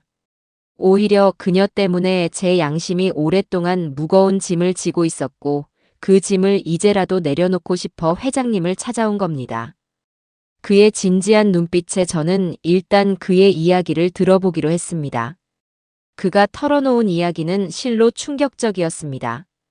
장진아 변호사는 회장님 아드님께 접근하기 이전에도 비슷한 방식으로 다른 부유한 집안의 아들에게 접근하려다 실패한 전력이 있습니다. 이 변호사의 말에 따르면 진아는 로펌에 입사한 직후부터 주요 고객들의 자산 규모와 가족 관계를 유심히 살피고 다녔다고 합니다. 그러던 중 한 중견기업 회장의 외아들을 목표로 삼고 의도적으로 접근해 연인 관계로까지 발전했었다는 것이었죠. 그녀는 그때도 똑같은 수법을 썼습니다. 자신의 집안을 명망 있는 법조계 집안으로 속이고 남자의 환심을 산 뒤 결혼을 통해 그 집안의 재산을 차지하려는 계획이었죠. 하지만 그때는 그 남자 쪽 집안의 반대가 너무 심해서 결국 결혼 직전에 파혼당하고 말았습니다. 그 사실을 왜 이제야 와서 제게 이야기하시는 겁니까? 그때 미리 알려주셨더라면 제 아들이 그런 끔찍한 일을 겪지 않았을 수도 있었을 텐데요. 제 원망 섞인 물음에 이 변호사는 깊은 한숨을 내쉬며 고개를 숙였습니다. 죄송합니다, 회장님. 그때는 저도 장진아 변호사와 같은 로펌에 소속된 동료였고 괜히 남의 일에 휘말리고 싶지 않다는 비겁한 생각에 침묵했습니다. 하지만 이번에 회장님 사건이 터지고 그녀가 끝내 범죄까지 저지르는 모습을 보면서 더 이상은 양심의 가책을 견딜 수가 없었습니다. 저의 침묵이 또 다른 피해자를 만들었다는 죄책감에요. 그는 서류 가방에서 작은 USB 하나를 꺼내 제게 건넸습니다. 여기에는 과거 장진아 변호사가 그 남자에게 보냈던 이메일과 메시지 일부가 담겨 있습니다. 아마 이번 사건과 별개로 그녀의 상습적인 사기 행각을 입증할 수 있는 중요한 증거가 될 겁니다. 부디 다시는 그녀로 인해 고통받는 피해자가 나오지 않도록 하는데 사용해 주십시오. 이것이 제가 회장님과 아드님께 드릴 수 있는 유일한 속죄입니다. 이정훈 변호사가 돌아간 뒤 저는 한동안 복잡한 심경으로 그가 건넨 USB를 바라보았습니다. 지독한 악연이라고만 생각했는데 그 악연의 끝에서 이렇게 예상치 못한 조력자를 만나게 될 줄은 몰랐습니다. 저는 곧바로 제 변호사에게 연락해 이정훈 변호사가 넘겨준 증거를 전달했습니다. 증거를 검토한 변호사는 흥분을 감추지 못했죠. 회장님, 이건 정말 결정적인 증거입니다. 이것만 있으면 장진아 씨의 사기 행각이 이번 한 번만이 아닌 상습적이고 계획적인 범죄였음을 입증할 수 있습니다. 아마 가중 처벌을 피하지 못할 겁니다. 며칠 뒤 저는 이 증거를 검찰에 추가로 제출했습니다. 그리고 예상대로 장진아는 기존의 혐의에 상습 사기 혐의까지 추가되어 훨씬 더 무거운 형량을 선고받게 되었죠. 이제 그녀는 정말로 아주 오랫동안 세상의 빛을 보지 못하게 될 것이었습니다. 이 일을 처리하고 나니 제 마음속에 남아있던 마지막 앙금까지도 깨끗하게 씻겨 내려가는 기분이었습니다. 저는 이정훈 변호사에게 연락해 진심으로 고마움을 표했습니다. 그는 그저 자신이 해야 할 일을 했을 뿐이라며 겸손해했죠. 혹시 저희 회사 법무팀으로 자리를 옮겨보실 생각은 없으십니까? 이 변호사님처럼 양심 있고 능력 있는 분이라면 언제든 환영입니다. 제 갑작스러운 제안에 그는 잠시 놀란 듯 했지만 이내 환하게 웃으며 긍정적인 답변을 주었습니다. 악연이 끊어진 자리에 이렇게 새로운 인연이 싹트고 있었습니다. 인생이란 참으로 알 수 없는 것이라는 생각을 다시 한번 하게 되는 순간이었죠. 모든 사건이 마무리되고 회사와 집안에 다시 평화가 찾아왔어요. 저는 그동안 제 곁에서 묵묵히 저를 지지하고 도와준 사람들을 잊지 않았습니다. 가장 먼저 평생의 동지인 최 비서를 불렀죠. 최 비서, 이번 일 처리하느라 정말 고생 많았네. 자네가 없었더라면 이렇게까지 완벽하게 일을 마무리하지 못했을 거야. 과찬이십니다, 회장님. 제가 할 일을 했을 뿐입니다. 아니, 이건 내 진심이야. 그래서 말인데 자네에게 작은 선물을 좀 하고 싶네. 한 달 정도 아무 생각 말고 푹 쉬다 오게. 어디든 자네가 가고 싶은 곳으로. 비용은 내가 전부 지원하지. 가족들과 함께 좋은 시간 보내고 오게나. 제 파격적인 제안에 최 비서의 눈이 동그래졌습니다. 그는 극구 사양했지만 저는 막무가내로 그의 등을 떠밀었습니다. 그는 제게 단순한 직원이 아니라 가족이나 마찬가지인 사람이었으니까요. 최 비서뿐만이 아니었습니다. 저는 세무조사 때 불안에 떨면서도 끝까지 제 곁을 지켜준 회계팀 직원들에게는 두둑한 특별 보너스를 지급했고, 이번 사건으로 마음고생이 심했을 빌딩의 임차인들에게는 한 달간의 임대료를 면제해 주었어요. 사람을 얻는 것이 재산을 얻는 것보다 1000배, 10,000배는 더 중요하다는 것을 저는 이번 일을 통해 다시 한번 뼈저리게 깨달았습니다. 제 주변에 좋은 사람들이 있기에 제가 지금의 자리에 있을 수 있는 것이었죠. 한편 물류창고에서 묵묵히 자신의 길을 가고 있던 아들 지혁이에게도 새로운 변화의 바람이 불어오고 있었습니다. 이 녀석은 창고의 재고 관리 시스템이 너무 낡고 비효율적이라는 것을 발견하고는 몇 날 며칠 밤을 새워가며 새로운 시스템을 개발하는 기획안을 만들어냈습니다. 어느 날 지혁이는 잔뜩 긴장한 얼굴로 제 사무실을 찾아왔습니다. 그리고는 자신의 손으로 직접 만든 프레젠테이션 자료를 제 앞에 펼쳐 보였죠. 어머니 아니 회장님. 제가 물류창고에서 일하면서 느꼈던 문제점들과 그에 대한 개선 방안을 정리해 봤습니다. 한번 검토해 주실 수 있겠습니까? 이 녀석의 기획안은 아직 여러모로 미숙하고 다듬어야 할 부분이 많았습니다.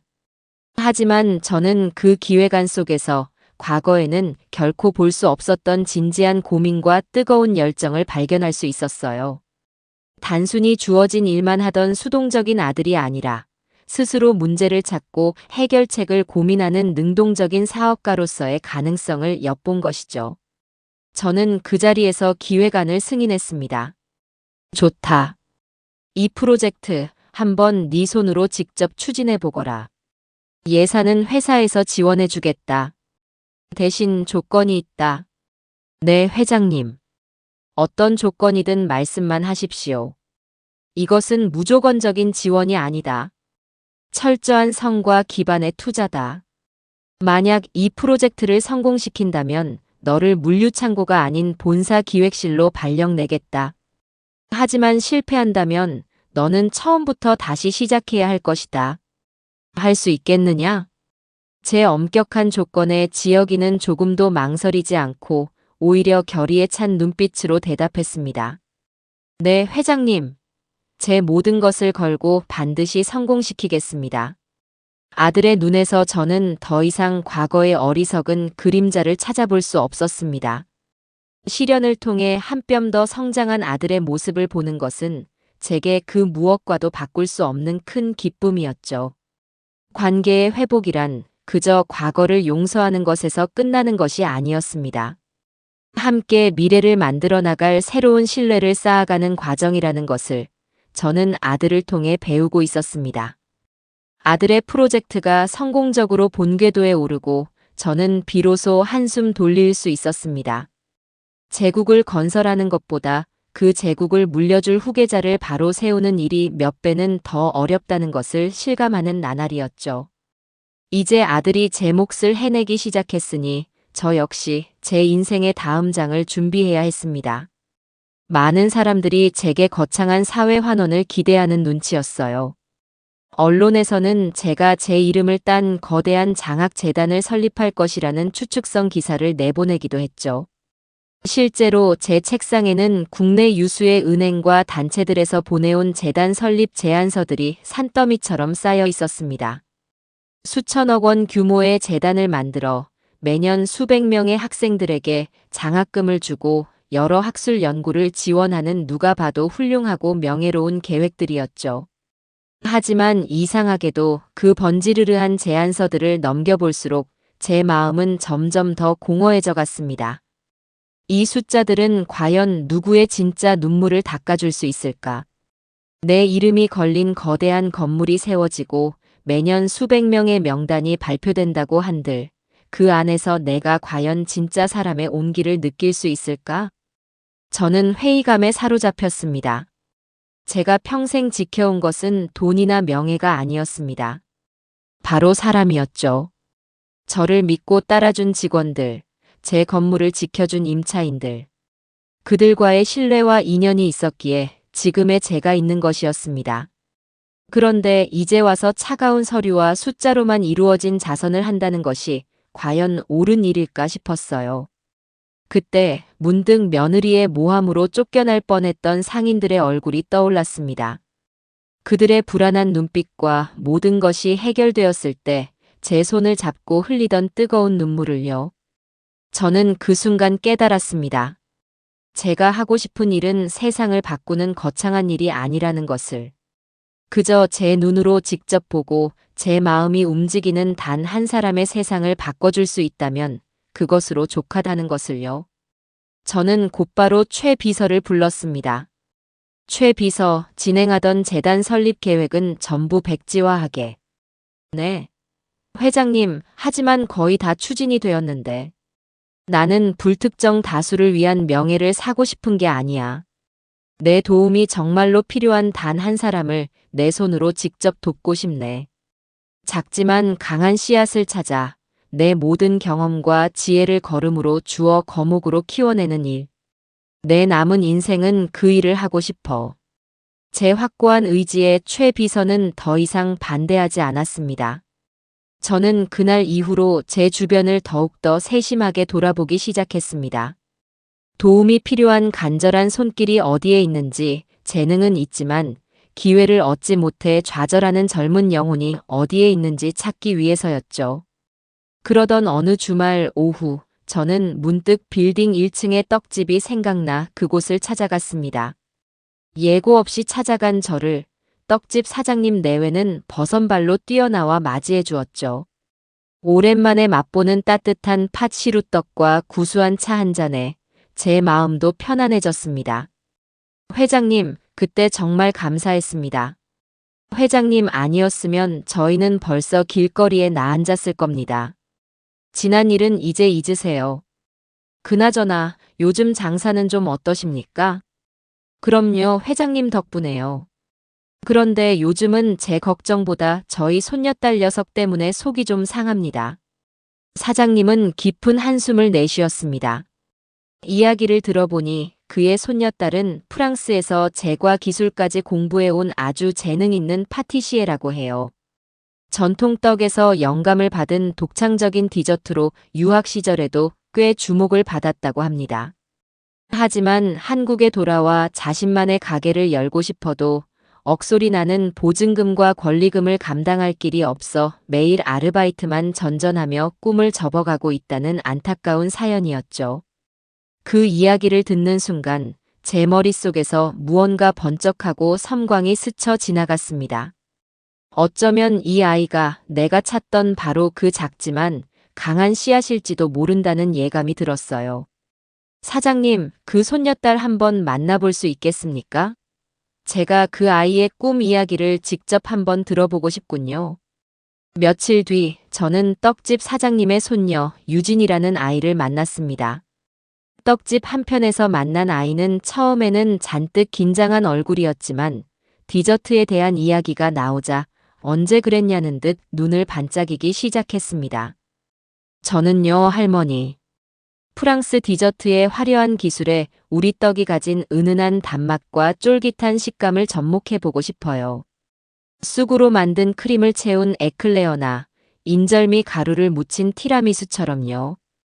젊은 사람들은 떡을 촌스럽다고 생각하지만 그건 우리가 떡의 매력을 제대로 보여주지 못해서라고 생각해요. 저는 세상에서 가장 세련되고 맛있는 코리안 디저트를 만들고 싶어요. 유진이의 목소리에는 자신의 꿈에 대한 확신과 뜨거운 열정이 가득 담겨 있었습니다. 단순히 돈을 벌고 싶다는 욕심이 아닌 진심으로 자신의 일을 사랑하는 사람만이 가질 수 있는 순수한 에너지였죠. 저는 그 아이의 눈빛에서 수십 년 전 맨주먹으로 사업을 처음 시작하던 제 젊은 시절의 모습을 보았습니다. 저는 그 자리에서 결심했습니다. 이 아이의 꿈에 제가 가진 모든 것을 투자하기로요. 유진 양. 제가 진지한 목소리로 부르자 유진이의 얼굴에 다시 긴장감이 어렸습니다. 내가 유진 양의 꿈에 한번 투자해보고 싶은데. 어때요? 네. 투자요? 그래요. 내가 가진 상가 중에 시내 중심가에 비어있는 작은 가게가 하나 있어요. 그곳을 유진 양이 마음껏 쓸 수 있도록 내어주겠어요. 인테리어 비용과 초기 재료비도 내가 모두 지원하지요. 이건 자선이나 기부가 아니에요. 유진 양의 열정과 가능성을 보고 투자하는 나와 유진 양의 동업입니다. 제 파격적인 제안에 유진이는 한동안 아무 말도 하지 못하고 눈만 동그랗게 뜨고 있었습니다. 그러더니 이내 그 큰 눈에서 굵은 눈물 방울이 뚝뚝 떨어지기 시작했죠. 정말이세요, 할머니? 제가 제 가게를 가질 수 있다고요? 대신 조건이 있어요. 임대료는 가게가 성공해서 흑자를 내기 시작하면 그때부터 정당하게 받을 겁니다. 그리고 가게 운영에 대한 모든 것은 유진 양이 책임지고 결정해야 해요. 나는 그저 든든한 울타리가 되어줄 뿐 유진 양이 스스로의 힘으로 가게를 성공시켜야만 합니다. 할 수 있겠어요? 유진이는 눈물을 닦을 생각도 하지 않은 채 힘차게 고개를 끄덕였습니다. 그날 이후 모든 것은 일사천리로 진행되었죠. 아들 지혁이도 제 계획을 듣고는 마치 자기 일처럼 기뻐하며 가게의 인테리어 설계와 공사를 적극적으로 도와주었습니다. 새로운 희망이 싹트는 것을 보는 것은 참으로 가슴 벅차고 행복한 일이었습니다. 하지만 저는 그때 미처 알지 못했습니다. 그 희망의 싹을 짓밟기 위해 어둠 속에서 누군가 도깃발을 갈고 있었다는 사실을요. 유진이의 디저트 카페 준비는 순조롭게 진행되었습니다. 2년이라는 이름의 작은 가게는 지혁이의 감각적인 인테리어 설계와 유진이의 열정이 더해져 하루가 다르게 예쁜 모습을 갖추어갔죠. 저는 매일같이 공사 현장에 들러 꿈에 부푼 젊은이들이 땀 흘리는 모습을 보는 것을 새로운 낙으로 삼고 있었습니다. 모든 것이 평화롭고 희망찼습니다. 그래서였을까요? 저는 너무나도 중요한 사실을 잠시 잊고 있었습니다. 행복의 절정에는 언제나 불행의 그림자가 함께 도사리고 있다는 것을요. 그 그림자는 아주 교활하고 은밀하게 우리에게 다가왔습니다. 형기를 마치고 출소한 장진아가 쥐 죽은 듯이 조용히 지낸다는 최 비서의 보고에 저는 완전히 그녀를 잊고 있었습니다. 하지만 뱀은 결코 자신의 본성을 버리지 못하는 법이었죠. 그녀는 자신이 망가진 만큼 저 역시 가장 소중한 것을 잃어야 공평하다고 생각했던 모양입니다. 장진아는 먼저 자신의 모습을 완전히 바꾸었어요. 교도소에서 나온 직후에 초췌하고 도끼 서린 모습은 온데간데 없이 남은 돈을 전부 털어 산 듯한 명품 정장과 세련된 화장으로 자신을 무장했죠. 그리고는 성공한 외식업 컨설턴트 행세를 하며 유진이에게 의도적으로 접근했습니다. 그녀가 처음 유진이 앞에 나타난 것은 한창 인테리어 마감 공사가 진행 중이던 어느 날 오후였다고 합니다. 유진이는 작업복 차림으로 먼지를 뒤집어 쓴 채 공사를 독려하고 있었죠. 그때 장진아가 우아한 걸음걸이로 다가와 말을 걸었어요. 혹시 이 가게 사장님 되시나요? 지나가다 보니 가게 컨셉이 아주 독특하고 감각적인 것 같아서요. 낯선 이의 칭찬에 유진이는 경계심 없이 순수하게 기뻐하며 그녀를 대했다고 해요. 장진아는 자신이 유명 프랜차이즈들을 성공시킨 컨설턴트라고 소개하며 유진이의 가게에 큰 관심을 보였습니다. 그런데 이렇게 좋은 아이템을 가지고 겨우 이 정도 규모의 가게를 여시는 건 좀 아깝다는 생각이 드네요. 강인자 회장님 같은 분의 투자를 받으셨다고 들었는데 그분 같은 노인분들은 요즘 트렌드를 잘 모르시잖아요. 자칫 잘못하면 회장님의 낡은 생각에 휘둘려 유진 씨의 재능이 제대로 빛을 보지 못할 수도 있어요. 장진아는 아주 교묘하게 유진이의 불안감을 자극했습니다. 이제 막 자신의 사업을 시작하는 젊은 창업가가 가질 수 있는 가장 큰 두려움, 바로 투자자의 간섭과 통제에 대한 두려움을 정확히 파고든 것이죠. 제가 도와드릴게요, 유진 씨. 강 회장님께 받은 투자금은 그대로 돌려드리고 제가 훨씬 더 좋은 조건의 다른 투자자들을 연결해 드릴 수 있어요. 유진 씨가 가게의 지분을 100% 소유하면서 아무런 간섭 없이 자유롭게 꿈을 펼칠 수 있도록요. 어때요? 솔깃하지 않으세요? 그녀의 달콤한 제안에 유진이는 잠시나마 흔들렸다고 합니다. 제게는 너무나도 감사한 마음을 가지고 있었지만 한편으로는 제 그늘에서 벗어나 온전히 자신의 힘으로 성공하고 싶은 젊은이다운 욕심도 있었기 때문이죠. 장진아는 그 미세한 흔들림을 놓치지 않았습니다. 그녀는 며칠에 걸쳐 계속해서 유진이에게 접근했습니다. 함께 백화점 명품관을 돌아다니며 성공한 사업가의 삶을 보여주기도 하고 고급 레스토랑에 데려가 허황된 미래를 약속하기도 했죠. 그리고 마침내 그녀는 자신의 진짜 목적을 드러내기 시작했습니다. 유진 씨, 제가 연결해줄 투자자들이 유진 씨의 사업 계획을 보고 아주 마음에 들어해요. 당장이라도 계약하고 싶어 하는데 그러려면 먼저 강 회장님과의 투자 계약부터 정리해야 해요.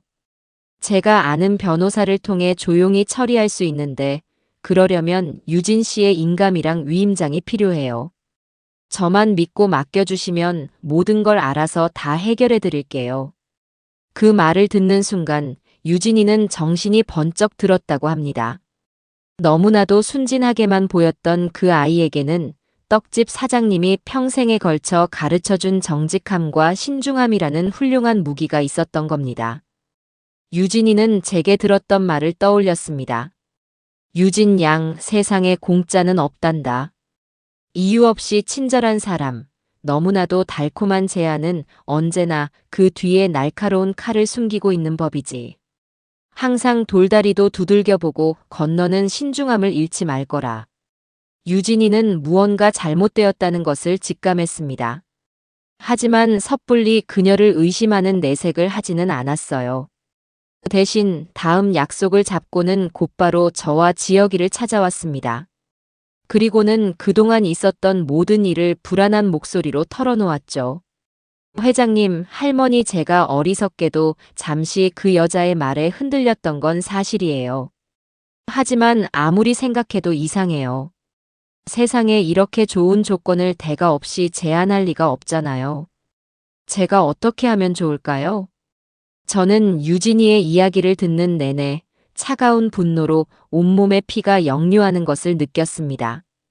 장진아, 그 뱀 같은 아이가 감히 내가 이제 막 싹을 틔우기 시작한 희망까지 짓밟으려 하고 있었던 겁니다.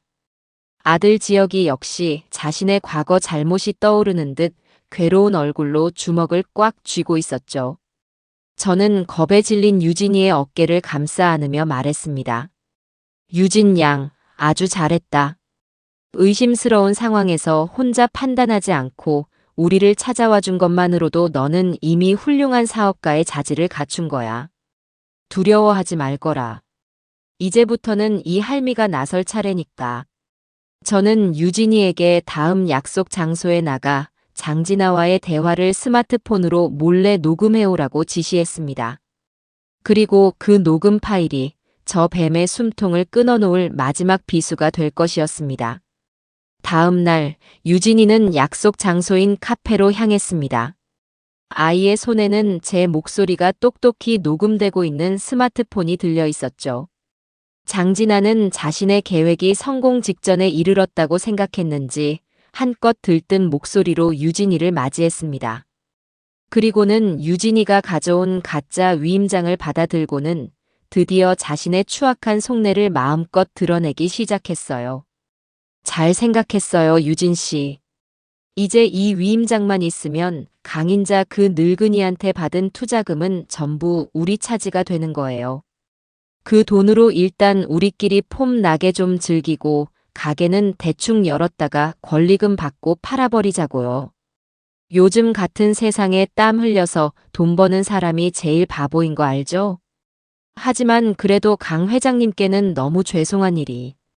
유진이가 일부러 망설이는 척 연기를 하자 장진아는 코웃음을 치며 말했습니다. 죄송하긴 뭐가 죄송해요? 그 할머니 돈은 많을지 몰라도 사람은 볼 줄 모르는 아주 멍청한 늙은이야. 자기 아들 인생 망쳐놓은 나 같은 사람한테는 그렇게 매정하더니 어디서 굴러먹던지도 모르는 유진 씨 같은 애한테는 간이고 쓸개고 다 빼줄 것처럼 구는 거 그거 위선인 거 몰라요? 내가 이번 기회에 아주 제대로 쓴맛을 보여줄 거야. 자기가 소중하게 여기던 것들이 어떻게 한순간에 먼지처럼 사라지는지를 똑똑히 보게 해줘야지. 그녀의 목소리에는 돈에 대한 탐욕과 저에 대한 증오가 가득 담겨 있었습니다. 유진이는 그 모든 말을 자신의 스마트폰에 고스란히 담아냈습니다. 모든 증거가 확보된 순간이었죠. 유진이가 녹음 파일을 가지고 제게 돌아왔을 때 저는 더 이상 지체할 필요가 없다고 판단했습니다. 이번에야말로 저 지독한 악연의 뿌리를 완전히 뽑아버려야만 했습니다. 저는 지혁이와 유진이에게 제 마지막 계획을 설명했습니다. 그것은 장진아를 가장 비참하고 완벽하게 무너뜨리 차갑고 잔인한 마지막 무대였습니다. 마지막 무대는 바로 유진이의 꿈이 담긴 2년 카페 공사 현장이었습니다. 저는 유진이를 통해 장진아에게 연락하게 했습니다. 투자 계약을 마무리 짓기 위해 마지막으로 만나자는 명목이었죠. 아무것도 모르는 장진아는 콧노래를 부르며 약속 장소로 향했을 겁니다. 자신의 화려한 부활을 꿈꾸면서요. 약속 시간, 아직 인테리어 공사가 마무리되지 않아 어수선한 카페 안으로 장진아가 들어섰습니다. 유진이가 그녀를 맞이했고 그 뒤에는 저와 지혁이가 그림자처럼 서 있었죠. 우리를 발견한 장진아의 얼굴은 순식간에 경악으로 물들었습니다. 강 회장님, 지혁 씨가 왜 여기에? 그녀는 본능적으로 무언가 잘못되었다는 것을 깨닫고 뒷걸음질 치려 했습니다. 하지만 저는 그런 그녀에게 도망칠 길을 열어줄 생각이 전혀 없었어요. 왜 여기에 있냐고? 네가 공들여 차려놓은 마지막 만찬을 함께 즐기기 위해 왔지. 안 그런가, 진아야? 제 차가운 목소리에 장진아는 낯빛이 새하얗게 질린 채로도 끝까지 발뺌을 하려 들었습니다. 무슨 말씀이세요, 어머님? 저는 그냥 유진 씨 사업을 좀 도와주려고. 닥쳐라. 그때 제 옆에 서 있던 지혁이가 평생 들어본 적 없는 분노에 찬 목소리로 소리쳤습니다. 그는 더 이상 과거에 그녀에게 휘둘리던 유약한 남자가 아니었어요. 네 그 더러운 입으로 어디다 대고 어머님이라는 말을 올려. 네가 이 순진한 아이를 상대로 무슨 짓을 꾸몄는지 내가 모를 줄 알았나? 지혁이는 성큼성큼 장진아에게 다가갔습니다. 그의 기세에 눌린 장진아는 뒷걸음질 치다 공사 자재 더미에 걸려 엉덩방아를 찍고 말았죠. 이건 오해야. 저 여자가 먼저 나한테 부탁했어요. 더 좋은 투자자를 소개해달라고. 넘어진 채로도 끝까지 유진이에게 죄를 뒤집어 씌우려는 그녀의 모습에 저는 가지고 있던 스마트폰의 재생 버튼을 눌렀습니다. 카페 안에는 조금 전 그녀가 유진이에게 짓거렸던 추악한 말들이 가득 울려 퍼지기 시작했습니다. 강인자 그 늙은이한테 받은 투자금은 전부 우리 차지가 되는 거예요. 내가 이번 기회에 아주 제대로 쓴맛을 보여줄 거야. 자신의 목소리를 듣게 된 장진아의 얼굴은 이제 하얀색을 넘어 잿빛으로 변해 있었습니다. 그녀는 모든 것이 끝났다는 것을 직감한 듯 아무 말도 하지 못하고 부들부들 떨기만 했죠. 저는 그런 그녀에게 다가가 차갑게 내려다보며 말했습니다. 진아야, 내가 너에게 마지막 기회를 주겠다. 지금 이 자리에서 유진이에게 무릎 꿇고 진심으로 사죄해라. 그리고 다시는 내 눈앞에 나타나지 않겠다고 약속한다면 이번 일은 없던 것으로 해주마. 그것은 제가 그녀에게 베풀 수 있는 마지막 자비였습니다. 하지만 그녀는 끝내 그 자비를 자신의 발로 걷어차 버렸습니다. 모든 것이 탄로나자 장진아는 갑자기 실성한 사람처럼 웃기 시작했습니다. 그러더니 이내 증오로 가득 찬 눈으로 저를 노려보며 소리쳤어요. 사죄? 내가 왜? 내가 뭘 잘못했는데? 당신만 아니었으면 내 인생이 이렇게 망가지지는 않았어. 다 당신 때문이야, 강인자. 당신이 내 모든 걸 빼앗아갔잖아. 그녀는 이성을 잃고 제게 달려들려 했습니다. 하지만 그 순간 지혁이가 그녀의 앞을 막아서며 단호하게 말했습니다. 내 어머니한테 손끝 하나라도 댔다가는 내가 네 손목을 부러뜨려 버릴 거다. 장진아, 넌 사람도 아니야. 아들의 그 한마디는 장진아의 마지막 남은 이성마저 끊어버린 모양입니다. 그녀는 갑자기 방향을 틀어 옆에 있던 페인트통을 집어들고는 막 마감칠을 끝낸 하얀 벽을 향해 뿌려버렸습니다. 망할 거면 다 같이 망해. 내 꿈, 내 희망, 내가 전부 다 망가뜨려 줄 거야. 그녀는 미친 사람처럼 소리를 지르며 이제 막 형태를 갖추어가는 카페 내부를 닥치는 대로 부수기 시작했습니다. 유진이의 꿈과 희망이 담긴 그 공간이 그녀의 분노에 의해 처참하게 망가져 내리는 순간이었죠. 하지만 그 모습은 처절하기보다는 오히려 너무나도 애처롭고 가련했습니다. 그때 카페 입구로 경찰들이 들이닥쳤습니다. 제가 미리 신고해 두었던 것이죠. 자신의 마지막 발악이 결국 경찰들에게 포위되는 것으로 끝나자 장진아는 그 자리에 주저앉아 아이처럼 목 놓아 울기 시작했습니다. 그녀는 결국 사기미수와 재물손괴죄 현행범으로 체포되어 다시 차가운 유치장으로 끌려갔습니다. 이번에야말로 그녀가 다시는 세상 밖으로 나올 수 없으리라는 것을 저는 직감할 수 있었죠. 지독했던 악연의 마지막 페이지가 그렇게 허무하고 비참하게 덮이고 있었습니다. 장진아라는 거대한 폭풍이 핥히고 간 자리는 생각보다 깊고 처참했습니다. 2년 카페는 다시 공사를 시작해야 했고 무엇보다 유진이가 받은 마음의 상처가 너무나도 컸죠. 아이는 한동안 자신의 꿈이 더러운 욕망에 의해 짓밟혔다는 생각에 괴로워하며 식음을 전폐하기도 했습니다. 저는 그런 유진이를 제 집으로 데려와 친손녀처럼 살뜰히 보살폈습니다. 그리고 매일같이 아이의 손을 잡고 말해주었죠. 유진아, 더러운 진흙탕 속에서 피어나는 연꽃은 더 아름답고 향기로운 법이란다. 이번 일은 네가 앞으로 더 단단한 사업가로 성장하기 위한 예방주사 같은 거라고 생각해라. 세상에는 선한 사람만 있는 것이 아니라 너의 성공을 시기하고 너의 것을 빼앗으려는 악한 사람도 있다는 것을 미리 배운 셈이지. 그러니 너무 아파하지도 너무 자책하지도 말거라. 지혁이 역시 과거 자신의 잘못을 속죄하는 마음으로 유진이를 정성껏 도왔어요. 망가진 카페를 복구하는 일에 발 벗고 나섰고 밤늦게까지 혼자 남아 엉망이 된 벽을 다시 칠하기도 했죠. 우리의 진심 어린 위로와 노력 덕분이었을까요? 유진이는 조금씩 기운을 차리고 다시 한번 꿈을 향해 나아갈 용기를 내기 시작했습니다. 몇 달 뒤 마침내 2년 카페는 모든 상처를 이겨내고 세상에 그 문을 활짝 열었어요. 장진아가 뿌렸던 더러운 페인트 자국 위에는 희망을 상징하는 예쁜 꽃 그림이 그려졌죠. 카페는 유진이의 실력과 우리의 이야기가 더해져 문을 열자마자 수많은 사람들의 관심을 받는 동네의 명소가 되었습니다. 카페 개업일, 저는 가장 큰 난 화분을 보내 아이의 새로운 시작을 축복했어요. 그리고 얼마 뒤 아들 지혁이가 조심스럽게 한 여자를 제게 소개하고 싶다고 말하더군요. 그 녀석은 자신의 실수를 통해 사람의 겉모습이 아닌 진실한 마음을 볼 줄 아는 지혜를 얻은 모양이었죠.